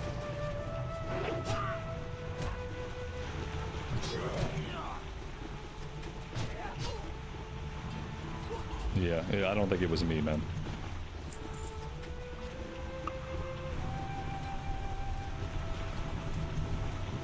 The only fall damage death I've had was the Undercity elevator. I don't think I've had any other fall related deaths. Pretty sure that was the only time gravity claimed my life.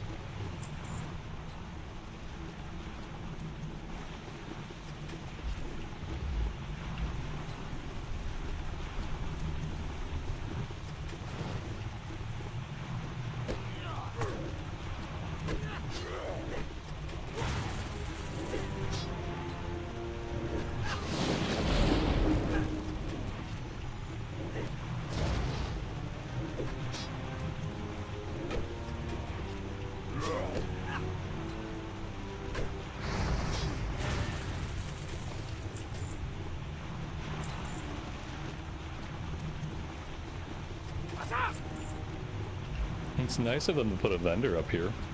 How very considerate of them. Martin, good afternoon to you. Welcome to the stream. Hope you're doing well today.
Alright, if I turn this one in, we're gonna ding. I'm trying to figure out, this quest here is level 23.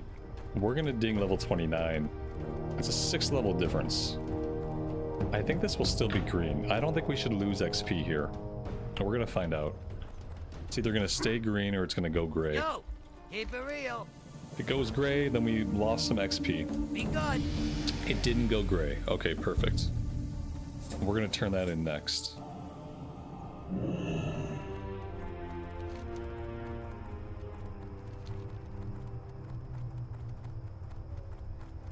And that is level 29, which means that we can put our last point into a flurry.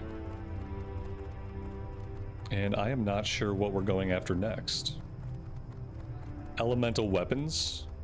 Yeah, that sounds good. Parry, no thank you. Wait. Gives a chance. This just gives us the base ability to parry. I mean, yeah, I would like to have just like any chance at all to parry. And I guess unless we train this, we don't have any chance to parry. Improved weapon totems, yes. So for sure here, but I think grabbing this would be beneficial while we're soloing. It just gives us the chance to actually parry. Less incoming damage. Martin, do I know why your subscription doesn't auto-renew every month? I do not know why. I have no ideas. It could be a setting. I don't know that the memberships are auto-renew. There might be something you have to do each month because, you know, a lot of people don't like auto-renew stuff. So it could be that. It could just be a setting, something that has to be enabled, or it could be that they just don't auto-renew. I'm not certain.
Alright, there we go.